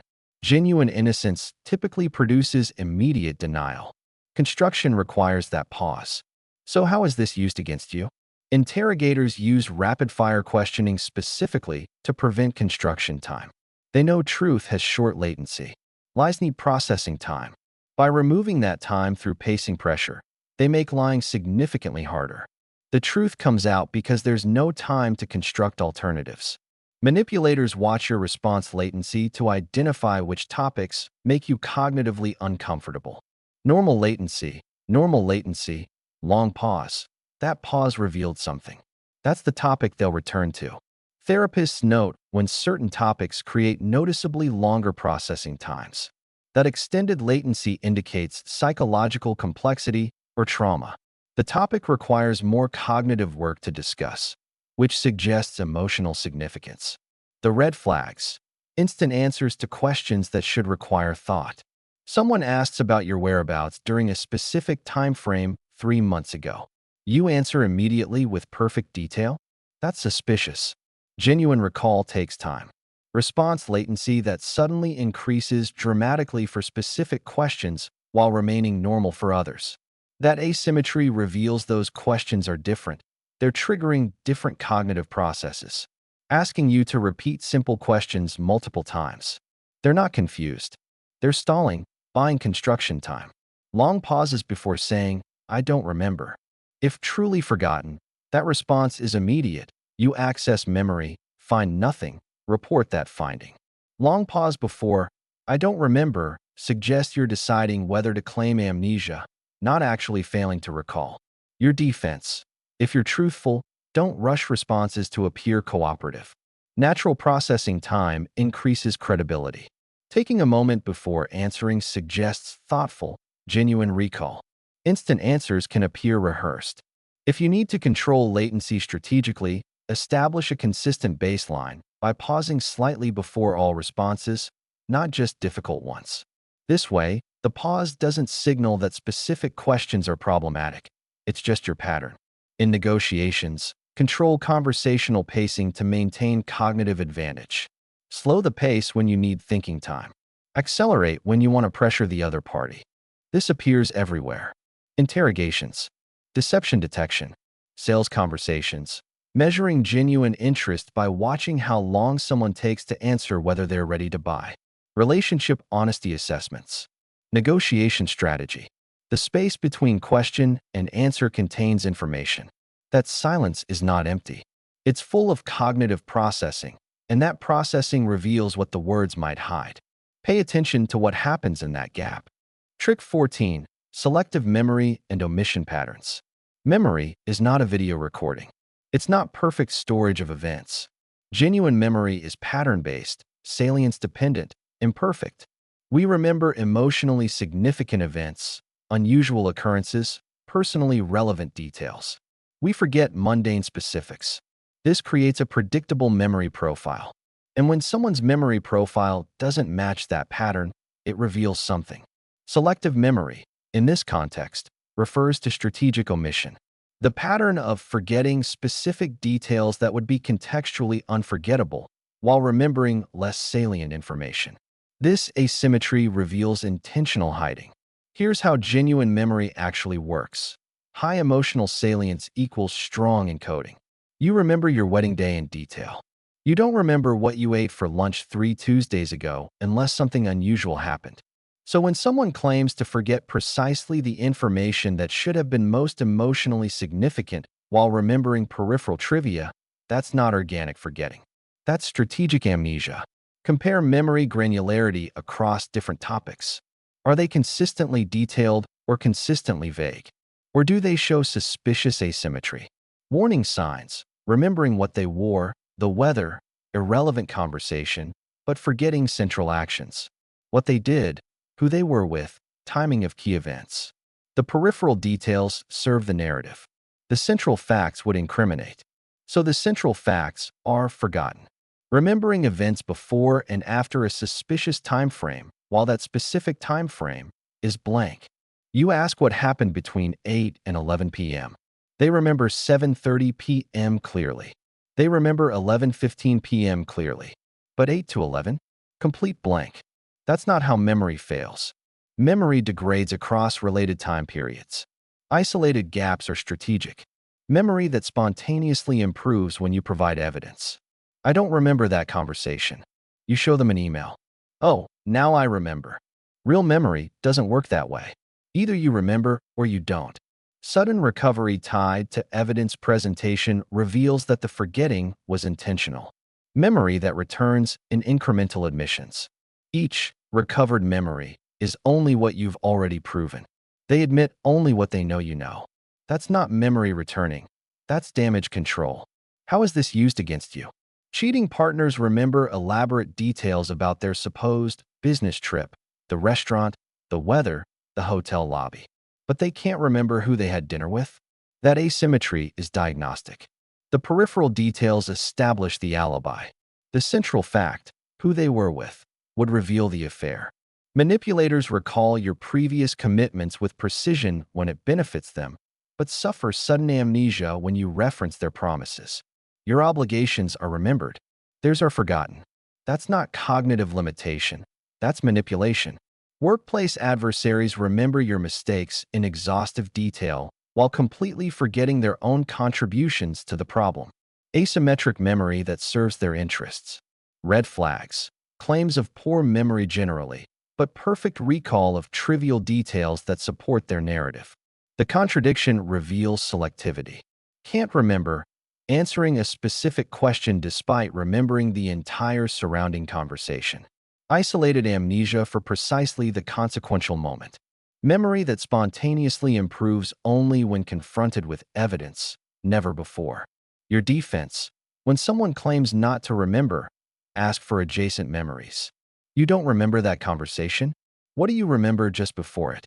Just after it? Genuine amnesia affects clusters of memories. Strategic amnesia creates suspicious, isolated gaps. Document important conversations and transactions in writing. Text messages, emails, written confirmations. This removes the plausible deniability of selective memory. They can't claim to forget what's documented. In your own communication, avoid claiming not to remember unless genuinely true. Strategic amnesia is highly detectable to anyone paying attention, and it destroys credibility permanently. This appears in infidelity investigations, workplace conflicts, legal testimony, financial disputes. Anywhere accountability for past actions matters, and someone has incentive to forget selectively. Memory failures reveal truth through what's forgotten. The pattern of forgetting is as informative as the pattern of remembering. Watch both. Trick 15. Anchor point manipulation detection. Anchor point manipulation occurs when someone deliberately establishes an extreme reference point, numerical, qualitative, or emotional, to make their actual request or position seem reasonable by comparison. This exploits a cognitive bias that's remarkably difficult to resist. The first number, claim, or position you encounter becomes your mental reference point for all subsequent evaluation. Even when the anchor is arbitrary, even when it's unreasonable, even when you know it's manipulation, it still shifts your perception of what's acceptable. Here's the neuroscience. Your brain uses heuristics, mental shortcuts, to make decisions efficiently. You can't evaluate every piece of information from first principles. That would be cognitively impossible. So your brain anchors on initial information and adjusts from there. But the adjustment is always insufficient. The anchor pulls your evaluation toward itself even when you try to resist. Here's what anchoring looks like in practice. Extreme initial offers and negotiations. I'm thinking $50,000 for this car. The actual reasonable price is $20,000. But now $35,000 seems like a good compromise, a meeting in the middle. Except it's not. $35,000 is still 75% overpriced. The anchor worked. Emotional anchoring. I'm absolutely devastated by this. Now your genuine disappointment seems like overreaction by comparison. The emotional anchor makes extreme emotion the baseline, so moderate emotion registers as minimal. Historical anchoring. We used to spend 5 hours on this project. Now 3 hours seems efficient. Except maybe the project only requires 1 hour. The historical anchor makes inefficiency appear acceptable. Comparative anchoring. Other companies charge twice this amount. First question, is that true? Second question, if true, are those companies comparable? The anchor establishes a reference point without verification. How is this used against you? Salespeople show you overpriced options first. The $5,000 watch, the $3,000 suit. Then they show you the $1,500 option, which now seems reasonable. Except $1,500 might still be overpriced. The anchor distorted your evaluation. Romantic partners make extreme demands. I need you to completely change your career. Then they compromise. Okay, just reduce your hours significantly. That was their real goal all along. The extreme demand was just an anchor to make the actual demand seem moderate. Employers anchor low in salary negotiations. We're thinking $60,000. Market rate is $90,000. You counter with $85,000, feeling bold. You settle on $75,000 and feel like you negotiated well. But you're still $15,000 below market because the low anchor pulled your expectations down. Media uses extreme headlines to anchor perception. Once you've seen disaster headlines, moderate problems seem insignificant by comparison. Your sense of what constitutes crisis has been anchored at the extreme. Red flags. Initial offers or statements that are unusually extreme without justification. No reasoning provided. Just an extreme number or claim thrown out. Dramatic comparisons without supporting evidence. Everyone else charges twice this without verification. 3 option choices where 2 are clearly unreasonable. The reasonable one is their target. The other 2 are just anchors to make it look good by comparison. Absolute language establishing anchors. Everyone knows. Always. Never. The only option. These absolutes anchor your thinking at the extreme. Your defense requires conscious awareness and active resistance. When someone throws out a number or claim, ask, what's the objective basis for that? Make them justify the anchor. Often they can't. Establish your own counter-anchor early. In negotiations, whoever anchors first often has advantage, unless the other party immediately counters with their own anchor, resetting the reference point. When you sense anchoring, mentally reset. Evaluate the proposition from first principles, not from the introduced reference point. What would you consider reasonable if you hadn't heard their anchor? In negotiations, consider making the first offer based on independent research. First mover advantage is real in anchoring. This appears everywhere. Salary negotiations, sales presentations, relationship boundary setting, political persuasion. The Overton window of acceptable discourse is anchoring at societal scale. Real estate transactions. Any negotiation where someone controls initial framing. The first number you hear shapes every number you consider afterward. The first emotional intensity you encounter shapes what emotional intensity seems proportionate. The first claim you process shapes what claims seem credible. That first piece of information is an anchor. And anchors are very, very hard to escape once they're set. Be the one who sets the anchor, or be constantly vigilant about anchors being set on you. Trick 16. Deflection vector tracking. When you ask someone a direct question and they don't answer it, most people assume the person is simply being difficult. But there's far more information available if you know how to read deflection. Deflection vector tracking is the practice of identifying the specific direction and method someone uses to avoid answering questions. People don't deflect randomly. They deflect away from specific information they want concealed. And the deflection pattern itself reveals what they're protecting.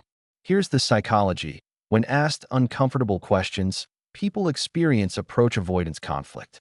Social pressure demands some response, but honesty creates consequences they want to avoid.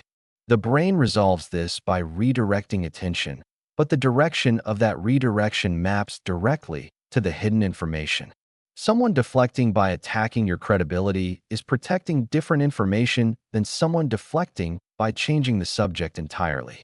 So catalog the deflection types you encounter. Topic shifting. Answering a different question than the one you asked. You ask about their whereabouts on Tuesday. They tell you what they did on Wednesday. The shift reveals Tuesday is the problem. Time shifting. Discussing past or future instead of present. You ask about their current feelings. They tell you how they used to feel or how they hope to feel. Present is what they're avoiding.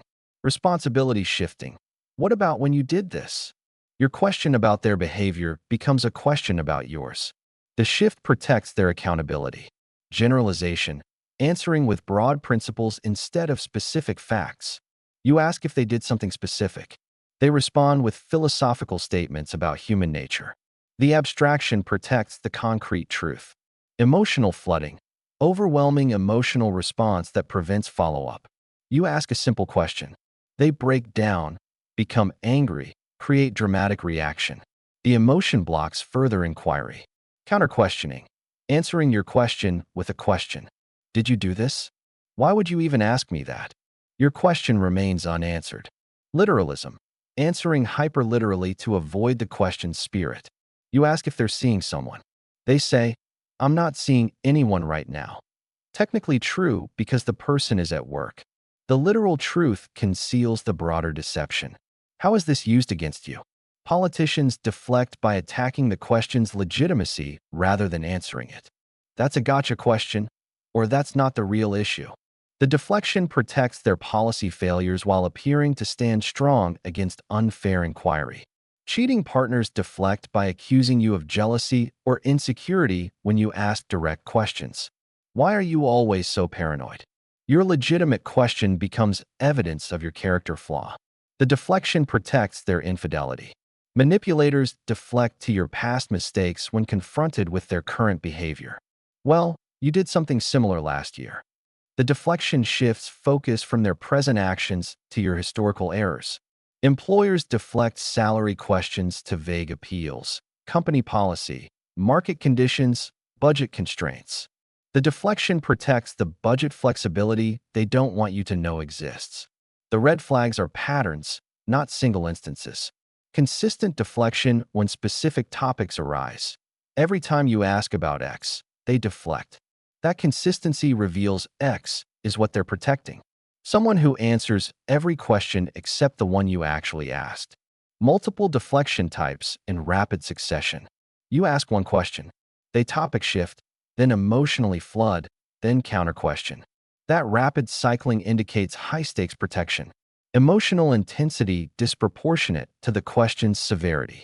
Simple question, massive reaction. The emotion is the deflection. It's designed to make you stop asking.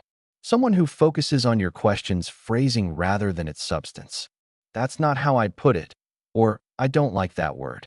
They're critiquing your question to avoid answering it. Your defense. When you detect deflection, calmly redirect. I notice you've addressed X, but my question was about Y. Can you speak to that specifically? Use the echo technique. Simply repeat your original question without elaboration after each deflection. The repetition makes clear you're not accepting the deflection. Expect 2 to 3 deflection attempts before someone either answers honestly or explicitly reveals they won't answer. That explicit refusal is itself informative. It confirms the information is significant enough to protect. Remember, sophisticated observers will reverse engineer what you're protecting through your deflection pattern. If you must deflect, know that you're revealing what you're hiding to anyone paying attention. This appears everywhere. Interrogations, political interviews, workplace accountability conversations, relationship confrontations. Anywhere direct questions threaten someone's interests or self-image. The deflection itself is the answer. Learn to read it. Trick 17. Consistency mapping across time. Truth has a specific property that lies lack: internal consistency over time. Consistency mapping involves tracking someone's statements, positions, and narratives across multiple interactions to identify contradictions, story evolution, and selective truth-telling. Here's why this works. Truth is based on actual events with fixed properties. What happened, happened. The facts don't change. So truthful accounts remain consistent across multiple tellings, even when phrasing changes. But lies require construction and memory maintenance. That creates cognitive load that makes perfect consistency nearly impossible over time. Liars typically don't contradict themselves immediately. That would be obvious. But narrative drift appears across days, weeks, months. The story changes in small ways. Details migrate. Timelines shift. That drift reveals fabrication. Here's the technique. Document key claims without immediate challenge. Just listen, remember, or better yet, record in writing. Then reintroduce the same topics later using different phrasing. Compare the responses. Watch for detail migration.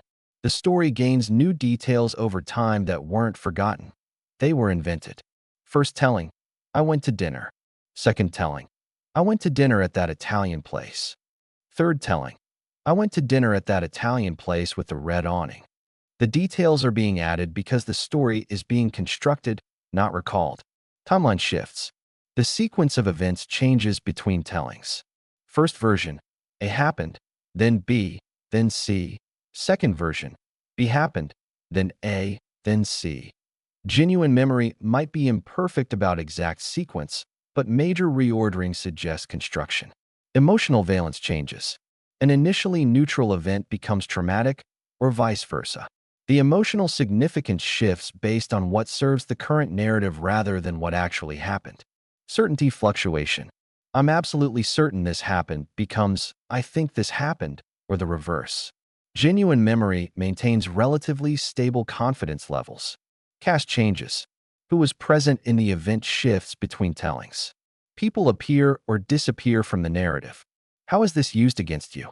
Manipulators tell different versions of their history depending on what they want from you at that moment. You're getting the version designed to manipulate your current decision, not the truth.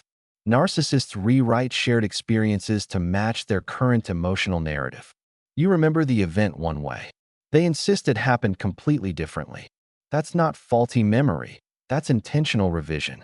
Habitual liars lose track of previous lies and contradict themselves, banking on you not maintaining records or not having the attention span to notice.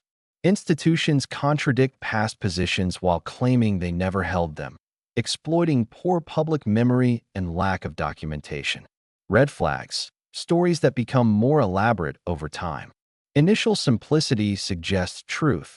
Growing complexity suggests fabrication expansion. Someone who confidently asserts facts contradicting their previous statements without acknowledging the change.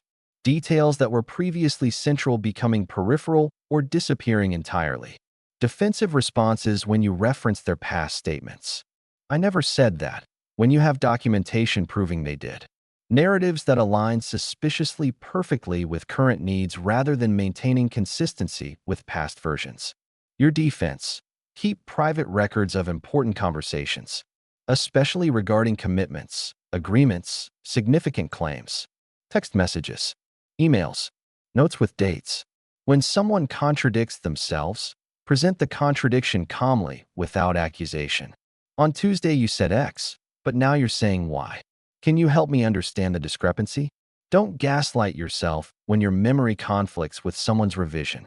Trust your contemporaneous recollection over their retroactive reframing, especially when you have documentation.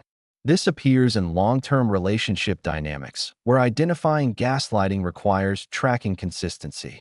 In workplace commitments, tracking promises versus delivery. In legal contexts for witness credibility. In evaluating public figures' integrity. Truth remains stable. Lies drift. Track the drift, and you'll find the deception. Trick 18. Question structure analysis.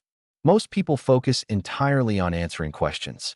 But questions themselves contain enormous amounts of information about the person asking them. Question structure analysis involves reverse engineering the psychology, assumptions, and motivations embedded in how someone frames their questions. Questions are never neutral.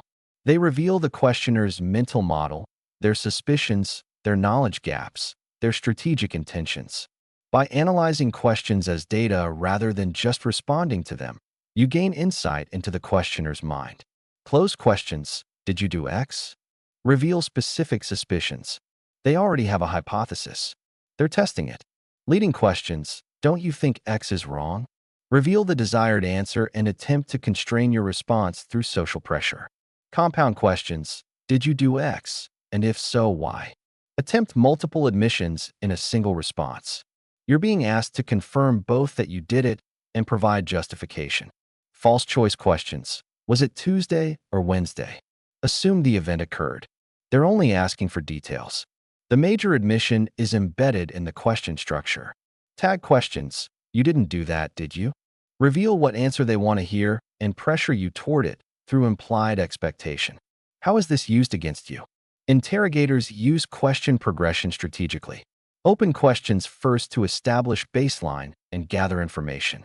Then close questions to test specific theories they've developed. Manipulators use leading questions to implant doubt or guilt. Don't you feel bad about X? The question presumes you should feel bad. You're being manipulated into accepting that premise. Lawyers use compound questions to trick witnesses. You answer the secondary question while the embedded assumption goes unchallenged. Partners use tag questions to pressure agreement through social conformity. We're okay, aren't we? The structure makes disagreement feel like conflict creation. Red flags. Rapid-fire closed questions attempting to limit your thinking time and response options. The pace prevents careful consideration. Questions assuming facts, not in evidence. When did you stop doing X? Presumes you did X. The question structure embeds the accusation. Questions creating false binaries. Are you with me or against me? Reality is more nuanced, but the question structure eliminates nuance.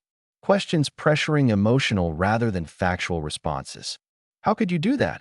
Versus did you do that? The first is manipulation. The second is inquiry. Someone asking the same question multiple times in different phrasings. They don't trust your answer and are probing for inconsistency. Your defense. Develop question awareness. Before answering, pause. Analyze what the question structure reveals and what response they're attempting to extract. For loaded questions, separate the assumption from the question. Your question assumes X, which is inaccurate. Let me address that first. For false binaries, introduce third options. Refuse the constraint. For compound questions, answer only the question you choose. I'll address your first question. No, don't let question structure control your response parameters. You're not obligated to accept their framing.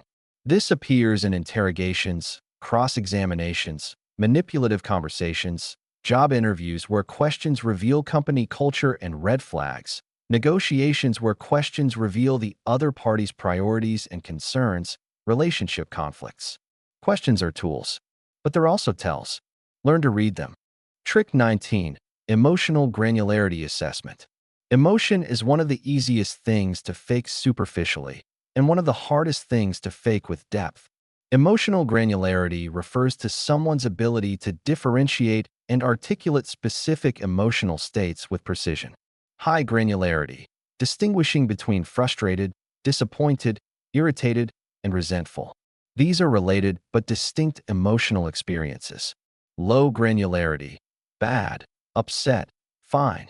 Vague terms that don't differentiate between vastly different internal states.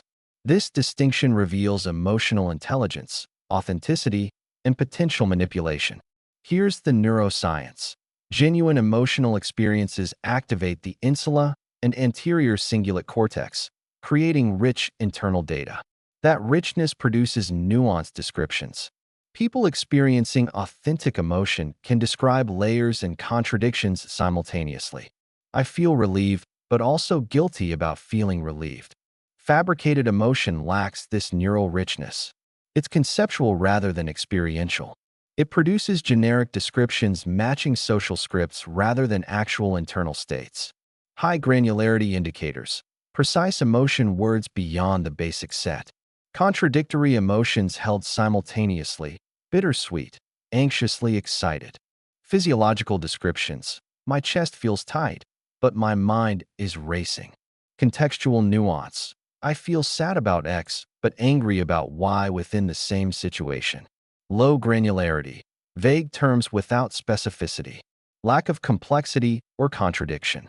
Scripted emotional descriptions matching cultural expectations perfectly without individual variation. How is this used against you? Manipulators with low emotional granularity reveal their performance through generic claims. I'm devastated, but ask them to describe the devastation and they can't. No texture, no physiological grounding, just the concept of devastation. Narcissists discuss emotions conceptually rather than experientially. They know they're supposed to feel something in a given situation, but they can't access genuine internal experience. So they perform the expected emotion without the underlying reality.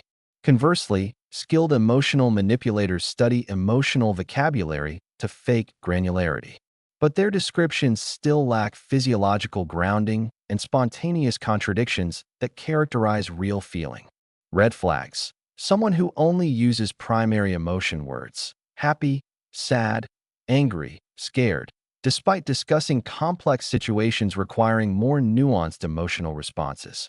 Emotional descriptions sounding like therapy speak or self-help books rather than spontaneous expression. I'm feeling very triggered by this boundary violation. The language is learned, not lived.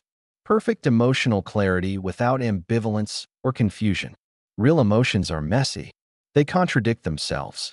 They're confusing even to the person experiencing them.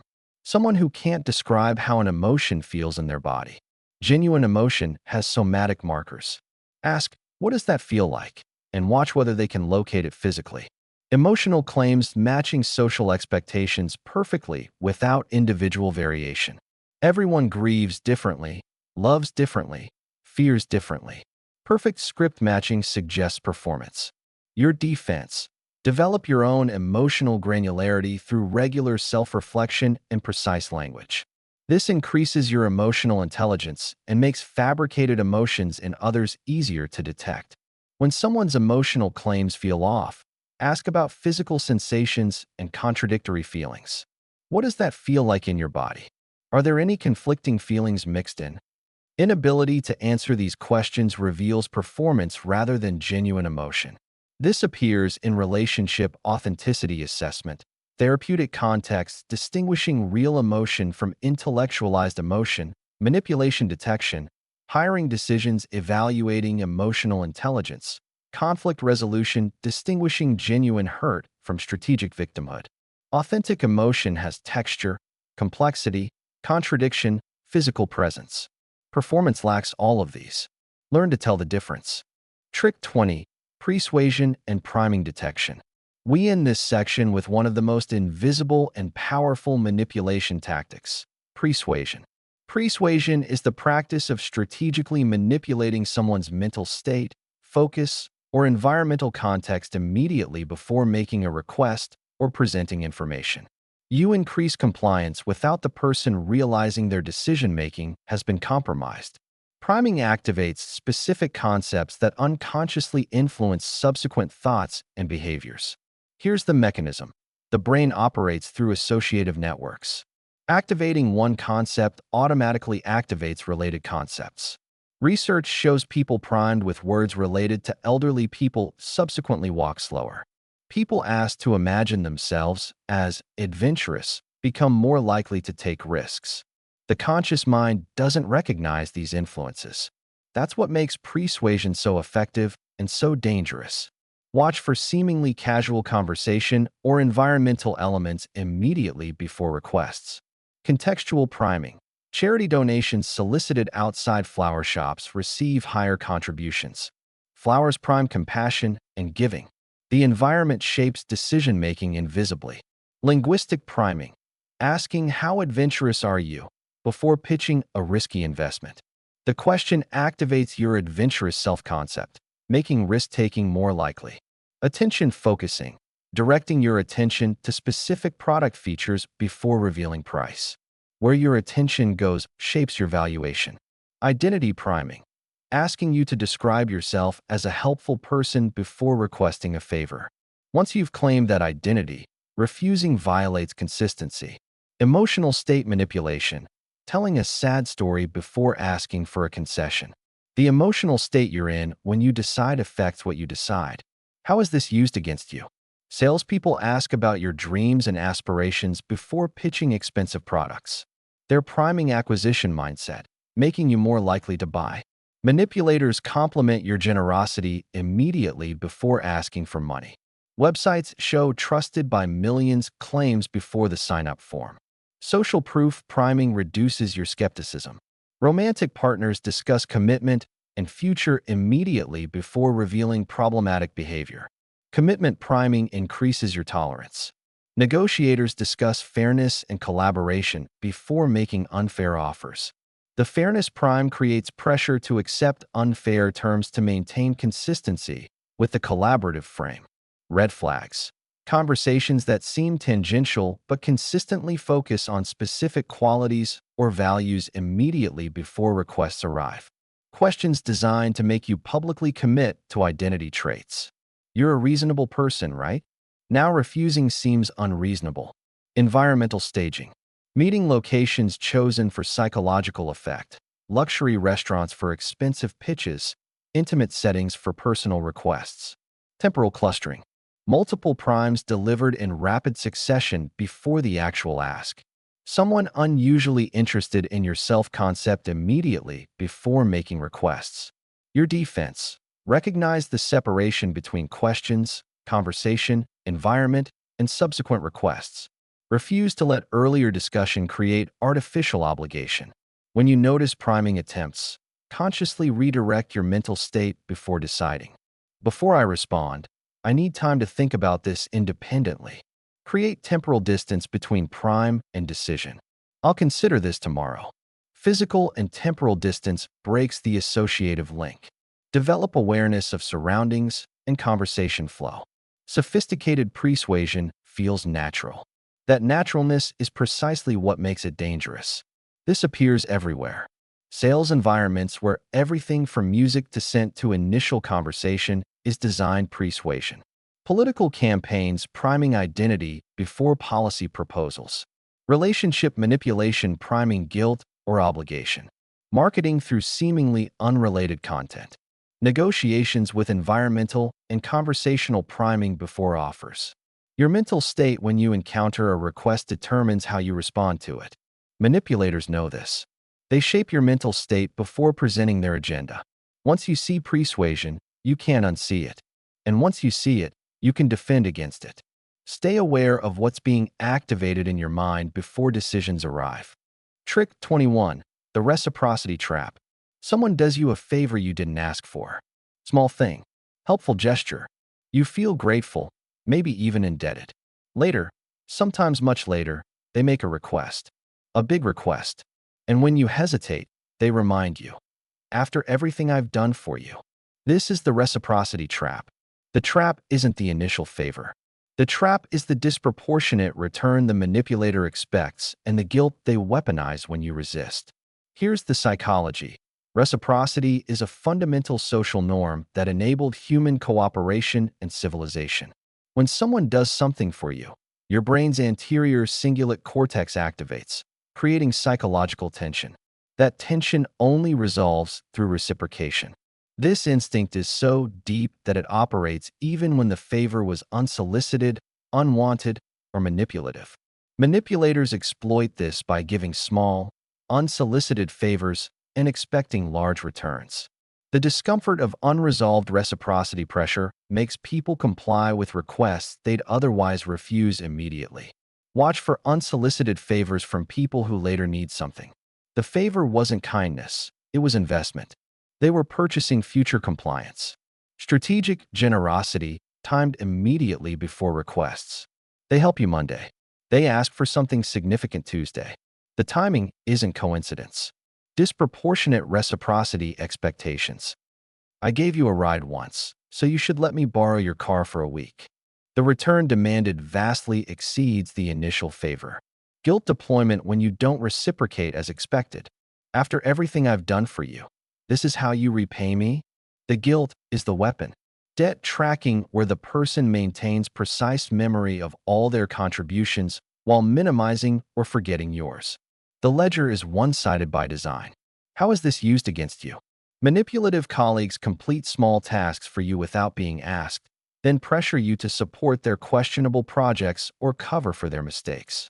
The small favor becomes leverage for significant compliance. Toxic relationships involve strategic kindness during stable periods specifically to create guilt-based obligation during conflicts. Remember when I helped you move? Now you owe me. Sales tactics include free trials or gifts with purchase that create reciprocity pressure. The free item isn't free. It's a down payment on your future purchase. Family members provide unsolicited help specifically to gain leverage over your decisions. I paid for your education, so you'll do what I say. The red flags. Someone who helps you when you didn't ask and actively prevents you from refusing, creating involuntary debt. Favors that arrive conveniently before you're expected to make decisions they have interest in. People who track their contributions meticulously but frame it as not keeping score. If they're not keeping score, why do they remember every detail? Someone who makes their effort visible and explicit. I went out of my way. I dropped everything. Real generosity doesn't need to advertise its cost. Favors that feel more like investments than kindness. Trust that feeling. Your defense. Refuse unsolicited favors from people you don't fully trust. I appreciate the offer, but I prefer to handle this myself. Boundary protection starts here. When you must accept help, immediately reciprocate with something of equivalent value to close the transaction. Don't let the debt accumulate. If someone deploys guilt about past favors, name the manipulation explicitly. It sounds like that favor came with strings attached. Let's clarify expectations about what, if anything, I owe you. Understand this fundamental truth. Genuine generosity doesn't create debt. Only manipulation does. Real kindness expects nothing in return. Everything else is a transaction disguised as generosity. This appears everywhere. Workplace politics, relationship manipulation, sales tactics, social dynamics, family systems where help becomes leverage. When someone gives you something, ask yourself, is this generosity or is this an investment they expect returns on? The answer determines whether you're receiving a gift or entering a trap. Trick 22. Artificial time pressure. This offer expires tonight. 3 other people are looking at this. If you don't decide now, you'll lose this opportunity forever. This is artificial time pressure, the deliberate creation of false urgency to force decisions before rational evaluation can occur. Here's why this works. Your prefrontal cortex, responsible for rational decision-making, requires time and cognitive resources to function properly. When decision time is constrained, your brain shifts to faster, more primitive systems. Amygdala-based emotional processing that prioritizes immediate threat avoidance over optimal outcomes. Under time pressure, you rely on heuristics and gut feelings rather than analysis. Exactly what manipulators want. By constraining decision time, manipulators prevent due diligence, comparison shopping, consultation with trusted advisors, all of which would likely prevent their desired outcome. Watch for explicit deadlines with no logical justification. This price is only available today. Why? What actually changes tomorrow? Usually nothing. Social proof urgency. 3 other people are looking at this. Are they? Or is this manufactured scarcity? Artificial scarcity. Only 2 left. In the entire supply chain? Really? Consequence warnings. If you don't decide now, you'll lose this opportunity forever. Genuine opportunities rarely disappear because you took time to think. Sudden availability. I can only talk right now, not later. This prevents you from consulting others or sleeping on the decision. Pressure escalation if you ask for time. I'm disappointed you don't trust me enough to decide. They're using emotional manipulation to punish rational decision-making process. How is this used against you? Salespeople create false scarcity to prevent comparison shopping. If you leave to check other dealers, you might realize this deal isn't special. Romantic interests push for premature commitment. If you really loved me, you'd know already. Genuine love doesn't require rushed decisions. Employers demand immediate acceptance of job offers to prevent salary negotiation or competing offers. They want your yes before you have leverage. Manipulators demand immediate responses to complex questions, then interpret hesitation as guilt. Why do you need to think about it unless you're hiding something? Cult-like organizations pressure immediate commitments before doubts and questions arise. Critical thinking is the enemy of manipulation. Red flags. Time pressure that's dramatically shorter than the decision's importance warrants. Life-changing decision requiring answer in minutes? That's not respect. That's coercion. Someone who becomes agitated or withdrawn when you ask for reasonable decision time. Your request for time threatens their manipulation. Offers that are available now but were never mentioned before. Real opportunities build over time. Fake ones appear suddenly and disappear conveniently. Time pressure combined with isolation, preventing you from consulting advisors or support systems. Pressure that increases rather than decreases when you express discomfort. Healthy people respect hesitation. Manipulators punish it. Your defense. Embrace this principle as non-negotiable. If an offer requires immediate acceptance without time for consideration, it's not an offer, it's exploitation. State your boundary clearly. I don't make important decisions under time pressure. If this opportunity requires immediate acceptance, I'll pass. Watch whether the deadline magically extends when you refuse. This reveals the pressure was artificial all along. Well, I suppose I could extend it until tomorrow. The urgency was theater. Create your own decision timeline based on the decision's importance, not the manipulator's agenda. You control your decision-making pace. This appears in sales environments, investment scams, relationship manipulation, workplace decisions, contract negotiations, anywhere someone benefits from your rushed decision and would lose from your careful evaluation. Time pressure is a weapon. Recognize it as such, and refuse to make important decisions under manufactured urgency. Trick 23. The foot in the door progression. Could you just do this one small thing? You agree. It's trivial. Then another small request. Then a slightly larger one. Then larger still. Before you realize what's happened, you're doing things you would have refused immediately if asked at the beginning. This is foot in the door progression, a compliance technique where manipulators secure agreement to small, innocuous requests to establish a pattern of compliance, then progressively escalate. Here's the psychology. Humans have a powerful drive for self-consistency. Once you've agreed to a small request, your brain categorizes you as someone who helps this person or someone who supports this cause. Subsequent refusals create cognitive dissonance. They contradict your established self-concept. To maintain internal consistency, you're more likely to agree to escalating requests. Each compliance reinforces the pattern. Each yes makes the next yes more likely. Watch for small initial requests that seem harmless. Could you just sign this petition? Could you just attend one meeting? The initial ask is designed to be easy to agree to. Progressive escalation where requests grow incrementally. Not big jumps. Gradual increases that each seem reasonable compared to what you've already done. Consistency appeals. You helped before, so I thought. They're explicitly invoking your previous compliance as reason for current compliance. Identity reinforcement.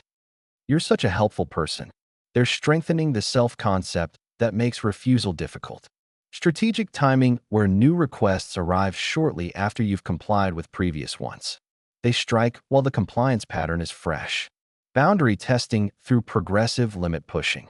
Each request tests slightly beyond the last. They're mapping your limits through incremental violation. How is this used against you? Abusive relationships begin with small boundary violations.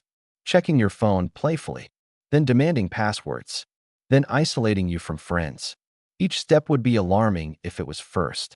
But it's not first, it's incremental. Manipulative colleagues ask for small favors, then leverage your helping pattern into doing significant portions of their work. Sales tactics start with just looking and progress through multiple commitment points.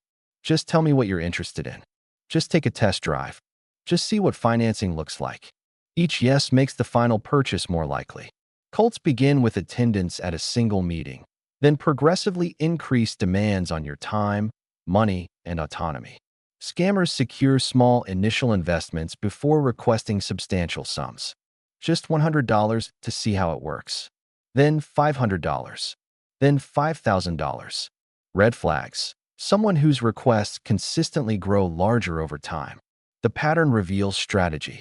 Explicit references to your previous compliance. You did X before, so why shouldn't be a problem? They're using your history against you.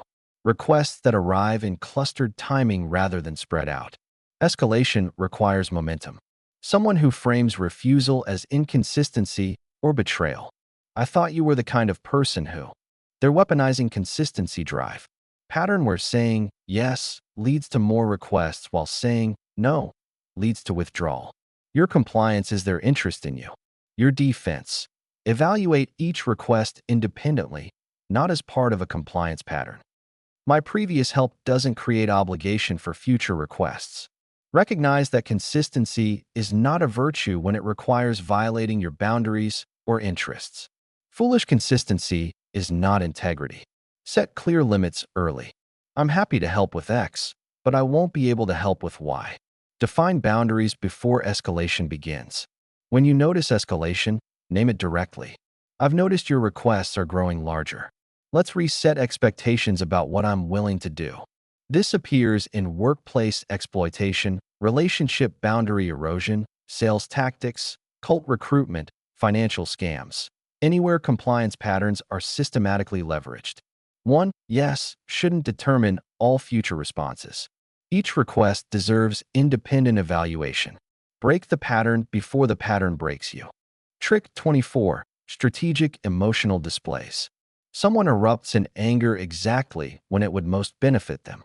Someone breaks down in tears precisely when you're about to hold them accountable. Someone displays enthusiasm that vanishes the moment you commit. These are strategic emotional displays. Performed emotions deployed deliberately to manipulate your behavior, decisions, or emotional state. Here's why this works. Mirror neurons cause automatic emotional contagion. Witnessing emotion triggers similar emotional states in observers. Most people assume emotional displays are genuine because authentic emotion is common. This assumption creates vulnerability. You respond to performed anger with appeasement, performed sadness with comfort, performed enthusiasm with elevated mood. Manipulators exploit emotional contagion to control your internal state and subsequent behavior. Watch for emotional timing that's suspiciously convenient. Anger appears exactly when it would most benefit them. Fear when they need rescue. Sadness when they need sympathy. The timing reveals calculation. Rapid emotional transitions. Intense emotion followed by immediate calm. Real emotion builds and fades gradually. Performed emotion switches on and off. Emotional granularity failures. As we discussed earlier, performed emotions lack authentic complexity. They're generic, scripted, simplistic. Instrumental emotion. Emotion that disappears immediately once it achieves its purpose. They were devastated until you agreed to their request. Then suddenly fine. Asymmetric emotion, where microexpressions contradict the displayed emotion. The mouth performs sadness. The eyes flash contempt. Repeated emotional patterns. The same emotion deployed in multiple contexts when it serves their interests. It's not spontaneous, it's strategic. How is this used against you? Narcissists perform hurt and sadness when confronted, manipulating you into comforting them rather than addressing their behavior. The conversation about their wrongdoing becomes about your cruelty for bringing it up. Manipulators deploy strategic anger to intimidate you into compliance through fear. The anger isn't genuine, it's a tool. Romantic interests perform excessive enthusiasm and infatuation to accelerate intimacy artificially. The intensity feels like deep connection. It's performance. Colleagues perform stress and overwhelm to manipulate you into taking their work. I can't handle this. But somehow they could handle it before you were available. Children and childish adults perform meltdowns to get their way. The tantrum works, so the tantrum repeats. Red flags. Emotions that turn on and off like switches rather than building and fading naturally. Someone who displays intense emotion but shows no physiological signs. No flushing. No pupil changes. No breathing changes. The body doesn't support the performance. Emotion that appears only when witnessed. They're calm when alone. Emotional when you appear. The audience triggers the performance. Emotional displays that consistently achieve favorable outcomes for the performer. If the emotion always gets them what they want, question whether it's genuine. Inability or unwillingness to discuss the emotion after the display ends. Genuine emotion seeks processing. Performed emotion just needs to accomplish its goal. Your defense. Develop emotional skepticism without becoming emotionally unavailable. You can be compassionate while also being discerning. When you encounter intense emotion, pause before responding. Observe whether physiological and behavioral indicators support the emotional claim. Ask yourself, who benefits from this emotional display right now? If the answer is clearly them, question its authenticity. Create space. I can see you're upset. Let's revisit this when you're feeling calmer. This gives you distance and tests whether the emotion was instrumental. Refuse to make decisions in response to emotional pressure. I need to think about this independently of your emotional state. This appears in relationship manipulation, workplace dynamics, parenting manipulation, negotiation tactics, sales environments. Anywhere emotional displays can be leveraged for compliance. Genuine emotion is messy, complex, and doesn't always serve the person's immediate interests. Performed emotion is clean, strategic, and remarkably convenient. Learn to tell the difference. Trick 25. Information asymmetry exploitation. Knowledge is power. And when one person has significantly more relevant information than another, that power imbalance can be exploited ruthlessly. Information asymmetry exploitation occurs when someone deliberately maintains unequal information distribution and uses this knowledge advantage to manipulate outcomes while keeping you partially blind. Here's the fundamental principle. Decision quality correlates directly with information quality. When one party possesses critical information the other lacks, they can frame situations, set terms, predict responses, while the disadvantaged party operates without crucial context. The information-rich party appears to be negotiating or relating on equal terms. They're not. They're controlling the interaction through superior situational awareness. Watch for gatekeeping information, controlling what you're allowed to know. You don't need to worry about that. That's not important. Who decides what you need to know? Strategic disclosure, revealing information only when it serves their interests. You learn things on their timeline, not when you ask. False expertise claims, presenting themselves as the only reliable information source. Trust me, I know about these things. Do they? Or are they preventing you from seeking other sources? Complexity exploitation, using technical jargon or unnecessary complexity to maintain information advantage. If you can't understand it, you can't evaluate it. Question deflection when you seek clarifying information. Your questions are dismissed, minimized, or answered evasively. Selective transparency, open about trivial matters, opaque about important ones. The openness is theater creating trust while concealing what matters. How is this used against you? Car salespeople know the dealer's actual bottom price. You don't. This asymmetry controls the entire negotiation. Romantic partners hide relevant relationship history. Ex-partners still in the picture. ongoing connections that would affect your informed consent. You're making decisions without complete information. Employers know salary ranges and market rates while keeping you ignorant. Your negotiating power depends on information they withhold. Medical providers make treatment recommendations without revealing financial incentives. Which treatment benefits them most? Friends share your confidences with others while concealing their own alliances. You're exposed while they remain protected. Red flags. Someone who positions themselves as the sole information authority and discourages independent verification. Resistance to independent verification of claims. You don't trust me? Trust isn't the issue. Verification is standard practice. Information revealed incrementally and only when pressed. Each question yields minimal information. Full disclosure never arrives. Dismissiveness when you ask questions. You wouldn't understand. That's not important. Why do you need to know that? Complex explanations that seem designed to confuse rather than clarify. Someone who knows surprising amounts about you while revealing little about themselves. Asymmetry as control strategy. Your defense. Assume information asymmetry in any transaction where the other party has incentives to deceive. Start from skepticism, not trust. Conduct independent research.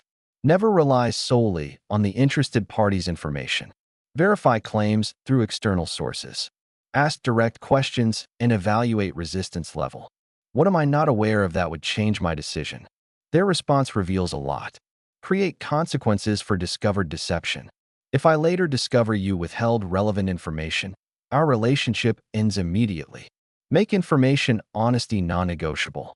Cultivate multiple information sources rather than depending on single sources. Triangulate information to identify gaps and distortions. This appears in sales transactions, employment negotiations, medical decisions, financial services, romantic relationships, legal contexts, anywhere information distribution affects power dynamics. You cannot make good decisions with bad information. And people who benefit from your bad decisions will work to keep you informationally disadvantaged. Protect your access to information as fiercely as you'd protect any other resource. Because in many contexts, information is the most valuable resource. Trick 26. Manufactured social proof. Everyone's doing it. 5,000 five-star reviews. Thousands of satisfied customers. This is trending everywhere. The question you need to ask, is any of that real? Manufactured social proof is the fabrication or strategic presentation of false consensus, testimonials, or social validation to exploit your psychological tendency to follow crowd behavior. Here's why this works. Humans are intensely social animals with deep survival instincts tied to group conformity. For most of human history, going against the group could mean death. When uncertain, we look to others' behavior for guidance. It's an effective heuristic in natural environments. But here's the vulnerability. Your brain doesn't easily distinguish real consensus from fabricated consensus. Manufactured social proof triggers the same conformity mechanisms as genuine validation. The crowd could be completely fake, and your brain still responds to it. Watch for suspiciously uniform testimonials. Similar language, similar structure, similar enthusiasm. Real testimonials have individual voices. Fake testimonials sound like they came from the same script, because they did. Vague attribution. Customers love this. Which customers? People are raving about this. Which people? The vagueness hides the fact that specific examples don't exist. Strategic sample selection. Showing only positive responses while hiding negative ones. You're not seeing the full picture. You're seeing curated fiction. Paid testimonials without disclosure. That glowing review? Paid for. That endorsement? Purchased. Manipulated metrics. Fake followers. Bought reviews. Inflated numbers. The digital crowd is manufactured. Pressure to trust consensus rather than evaluate independently. Everyone's doing it. Why aren't you? Because maybe everyone isn't actually doing it. Testimonial timing. Social proof that appears exactly when needed to close a deal. Conveniently timed validation. How is this used against you? Online reviews are systematically manipulated through paid reviewers and competitor sabotage. That 5-star product might be mediocre with purchased reviews. That one-star competitor product might be excellent with sabotage attacks. Social media influencers buy followers to appear more popular than they are. The large following attracts organic followers and sponsors. The foundation is fraud, but it becomes real through manufactured credibility. Multi-level marketing schemes parade a few success stories, often paid actors or the rare statistical exceptions, while hiding thousands of failures. You see the lottery winners. You don't see the massive pool of losers. Dating apps use fake profiles to make platforms appear more active and attractive than they are. That attractive person who matched with you might not exist. Investment scams show fabricated returns or testimonials from actors. I made $50,000 in 2 months. Did they? Or is that completely fabricated? Political campaigns use staged town halls and paid audience members to manufacture grassroots enthusiasm that doesn't exist. The red flags, social proof that appears at suspiciously convenient moments. Just when you're doubting, suddenly testimonials appear. Testimonials lacking specific, verifiable details. Generic enthusiasm without concrete information. Success stories that can't be independently confirmed. No real names. No verifiable details. Just claims. Social proof from anonymous or unverifiable sources. Thousands of users. Show me one. Metrics that seem disproportionate to actual visibility or quality. Huge follower counts, but minimal engagement. The numbers don't add up because they're fabricated. Pressure to trust others' judgment rather than form your own. Don't you trust all these people? No. I trust evidence. Your defense: treat all social proof skeptically until independently verified. Assume manipulation until proven otherwise. Seek negative reviews and critical perspectives, not just positive ones. The negative reviews are often more informative than the positive. Verify testimonial sources when possible. Real people leave digital footprints. Fake testimonials disappear under scrutiny. Trust specific, detailed accounts over generic enthusiasm. Details suggest authenticity. Vagueness suggests fabrication. Remember that popularity doesn't equal quality or truth. McDonald's is popular. That doesn't make it good food. Ask yourself, am I being shown a representative sample or a cherry-picked selection? Make decisions based on your evaluation, not crowd behavior. Your judgment matters more than manufactured consensus. This appears everywhere. E-commerce, social media, investment schemes, MLM recruitment, political campaigns, dating apps. Anywhere social validation drives decisions, expect manipulation.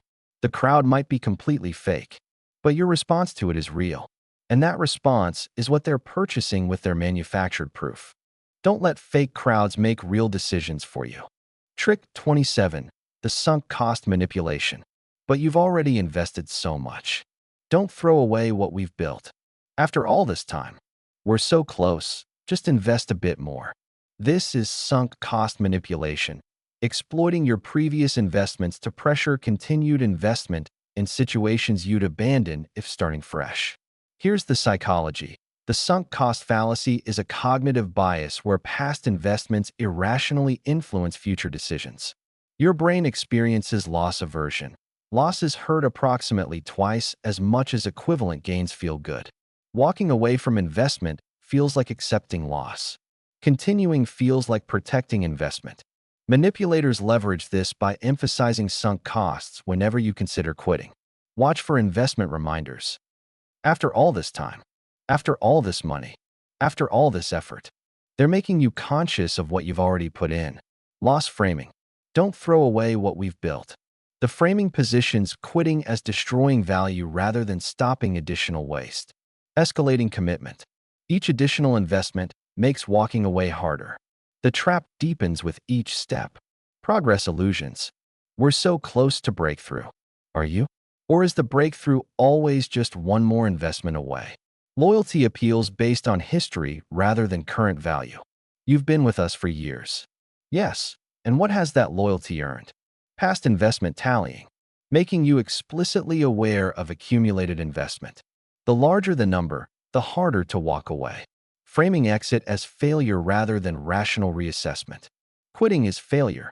No, continuing bad investments is failure. Quitting is wisdom. How is this used against you? Abusive relationships continue because victims focus on years invested rather than current misery. I've already given 5 years to this relationship. Those 5 years are gone whether you stay or leave. They shouldn't determine the next 5 years. Bad projects continue because teams focus on money already spent rather than future returns. We've already spent $2 million on this. That $2 million is gone. Spending another million won't bring it back. Failing businesses aren't closed because owners focus on past investment. I've put my life into this. Yes, and continuing to bleed money won't retroactively make that investment successful. Scammers secure initial investment, then leverage it to secure more. You need to invest more to protect your initial investment. This is the sunk cost trap as explicit strategy. Manipulators remind you of past loyalty when asking for current support. After everything I've done for you over the years. Past kindness doesn't create infinite future obligation. Red flags. Someone who frequently references past investments when you express doubt. Remember everything you've put into this. Requests for additional investment framed as protecting previous investment. The additional investment usually just increases total loss. Inability or unwillingness to discuss future value independent of past investment. When you ask about future prospects, they redirect to past investment. Emotional manipulation around wasted time or effort if you quit. The time is already spent. Quitting doesn't waste it. Continuing bad investments does. Escalating investment requirements. Each promised breakthrough requires more investment. Common in scams, the hook gets deeper. Your defense. Practice zero-based thinking. If I weren't already invested, would I invest now given only future prospects? Sunk costs are called sunk because they're unrecoverable. Past investment should never determine future action. When someone references your past investment, respond. Past investment is irrelevant. Does continuing serve my future interests? Be willing to accept that past investment was a mistake rather than throwing good money, time, or emotion after bad. Reframe quitting as redirecting resources to better opportunities. You're not giving up. You're optimizing allocation. This appears in relationship decisions, business decisions, investment scams, education, career paths. Anywhere past investment can be weaponized to secure future investment. The question is never, how much have I already invested? The question is always, is future investment justified by future returns? Past is past. Decide based on future. That's rationality. Trick 28. Intermittent reinforcement. Picture a slot machine. You lose. You lose. You lose. Suddenly, you win. You feel that rush. So you keep playing. You lose. You lose. You lose. Then, another win. You're hooked. This is intermittent reinforcement, a conditioning pattern where rewards are delivered unpredictably rather than consistently, and it creates psychological bonds stronger than any consistent reinforcement pattern could. Here's the neuroscience. Your dopamine system responds more intensely to unpredictable rewards than consistent ones. Slot machines work precisely because payouts are intermittent. If they paid out consistently, they'd be less addictive. In relationships and social dynamics, unpredictable positive reinforcement creates anxiety, hope, and persistent engagement. You're constantly trying to figure out what triggers the positive response. Your brain's pattern-seeking systems remain activated, searching for the formula to secure consistent rewards. You never find it. That's the design. Watch for unpredictable positive responses. Sometimes loving, sometimes cold. You can't predict which version you'll get. Random reward timing. You never know when affection, approval, or kindness will appear. The unpredictability keeps you hooked. Contrast with consistency. Most interactions are negative or neutral. Occasional ones are intensely positive. The contrast makes the positive moments feel incredible, more powerful than they would be in a consistently positive context. Hope addiction. You keep trying because it sometimes works. That sometimes is the trap. Attribution confusion. You can't determine what causes positive versus negative responses. If you could figure out the pattern, you could game it. But there is no pattern. That's the point. Cyclical patterns. Periods of warmth followed by withdrawal. Then warmth again. Then withdrawal. The cycle keeps you engaged. How is this used against you? Narcissists alternate between idealization and devaluation, creating trauma bonds through unpredictability. When they're warm, it feels extraordinary, specifically because it's contrasted with the coldness. Manipulative managers occasionally praise to keep you hoping for consistent recognition. The hope keeps you working harder than consistent praise ever would. Emotionally unavailable romantic partners occasionally provide intense connection, keeping you pursuing them. That occasional connection feels more valuable than consistent connection from someone else. Gambling mechanisms deliver rare wins to maintain engagement. The psychology is identical whether it's slot machines or toxic relationships. Social media platforms provide unpredictable likes and validation to maintain usage. You check compulsively because you never know when the reward will arrive. Red flags. Relationships that feel like emotional roller coasters. Intense highs and lows. The instability itself is the manipulation. Someone whose positive responses seem random rather than tied to your actual behavior. You can't figure out what earns their approval because nothing consistently does. Feeling constantly on edge, trying to figure out what will trigger positive response. That anxiety is the intermittent reinforcement working on you. More emotional energy devoted to occasional good moments than frequent bad ones. You're defending their potential, not their pattern. Finding yourself constantly trying to earn basic respect or affection.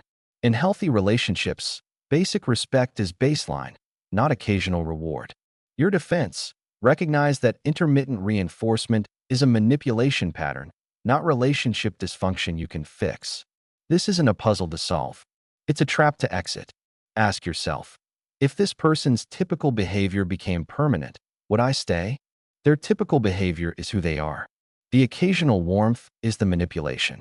Don't let occasional positive moments override a pattern of negative treatment.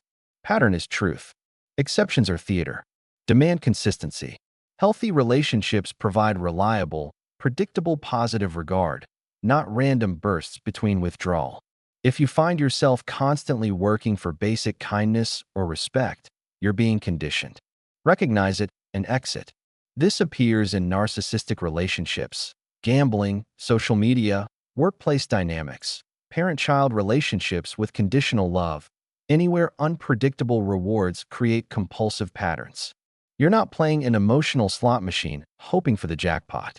You're leaving the casino entirely. That's freedom. Trick 29. Gaslighting and reality distortion. That never happened.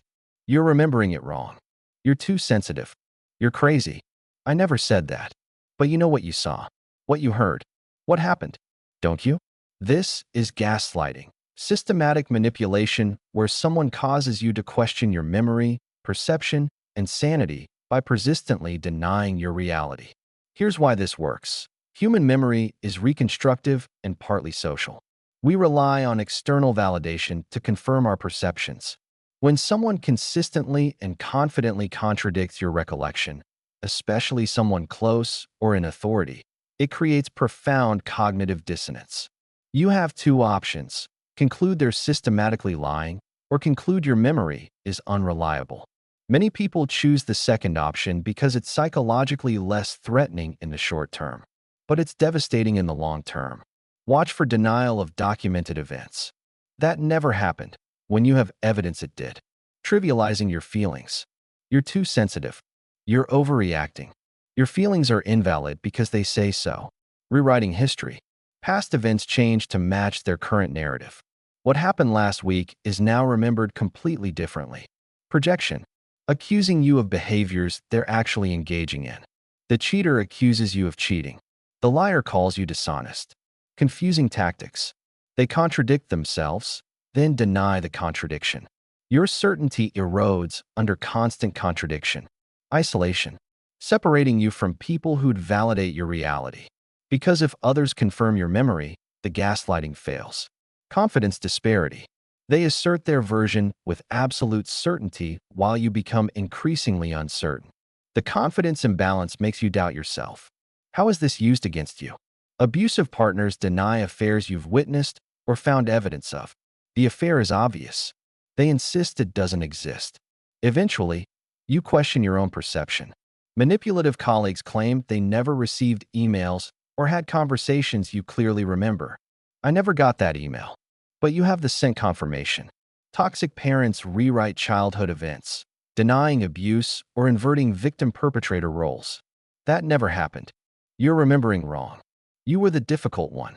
Institutions deny documented incidents or reframe whistleblowing as mental instability. The whistleblower becomes the problem, not the documented wrongdoing. Red flags. Frequent reality disputes where the other person shows zero uncertainty.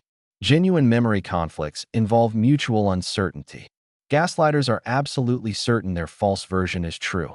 You constantly question your memory or judgment in their presence. Your self-trust erodes. Others validate your version, but this specific person denies it. The contradiction suggests they're the problem, not your memory. You start documenting interactions because you don't trust your memory. That need for documentation is telling. Someone who accuses you of lying or misremembering far more than probability suggests. If you were genuinely unreliable, everyone would notice, not just them. Your self-confidence deteriorates in the relationship while they remain absolutely certain. That asymmetry reveals manipulation. Your defense: document important conversations, decisions, events. Written records prevent reality manipulation. Text messages, emails, notes with dates. Trust your contemporaneous notes over retrospective reframing. What you wrote when it happened is more reliable than what they claim now.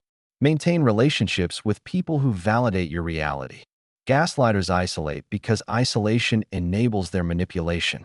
When someone denies your clear memory, state firmly, "I remember this clearly, and I trust my memory."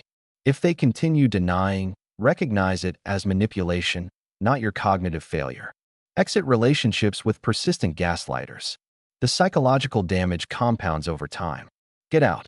This appears in abusive relationships, workplace manipulation, institutional cover-ups, cult dynamics, political propaganda. Anywhere power depends on controlling the narrative about reality itself. Your reality is yours. Don't let anyone take it from you. Trick 30. The illusion of control. You can choose. Would you prefer option A or option B? You feel empowered. You're making a choice. You have control. Except both options serve their interests. The choice was never real. This is the illusion of control, providing meaningless choices or procedural participation while maintaining complete actual control over outcomes. Here's the psychology. Humans have deep needs for autonomy and self-determination. When frustrated, we resist and rebel. So manipulators satisfy the autonomy need symbolically through trivial choices while maintaining substantive control. Your brain registers, "I made a choice," and reduces resistance. But all available choices led to their desired outcome. Watch for false binary choices.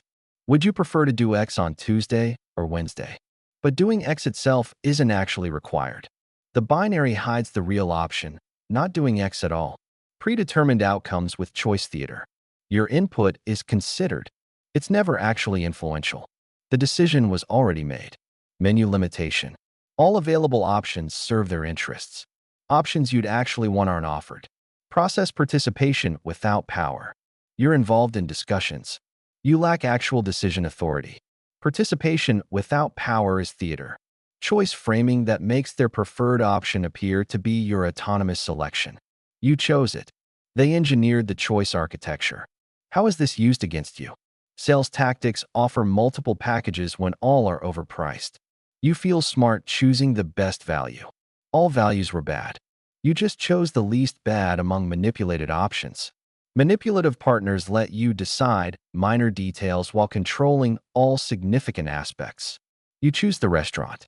They control whether the relationship continues. Employers involve you in process discussions while all major decisions are predetermined. You feel heard. You're not influential. Parents offer children choices between parent-approved options. Do you want to do homework before or after dinner? Either way, homework happens. Political systems offer choices between pre-approved candidates while excluding actual alternatives. You're choosing between options they selected. Red flags. All available choices lead to outcomes serving the other party. The options differ cosmetically but produce identical substantive results. Participation in process without actual power over outcomes. You're consulted, never influential. Feeling consulted but never influential. The pattern reveals theater. Someone who presents choices as your autonomous decision while having engineered all options. Your preferences are solicited but rarely honored unless they align with what was happening anyway. When your choice matches theirs, suddenly it matters. When it doesn't, reasons appear why it can't be honored. Your defense. Distinguish between real choice and choice theater. Real choice offers genuinely different outcomes. Theater offers cosmetically different options with identical substance. Before choosing, ask, what option am I not being offered that I'd actually prefer? Refuse false binaries. Neither of these options works for me. Here's what I actually want. Recognize that participation without power is theater designed to manufacture buy-in. Demand substantive choice authority or acknowledge you're following their decision. Honesty over autonomy illusion. This appears in sales, workplace dynamics, political systems, relationship control, parenting, institutional decision-making. Anywhere autonomy theater replaces actual autonomy. Choice without real options isn't choice.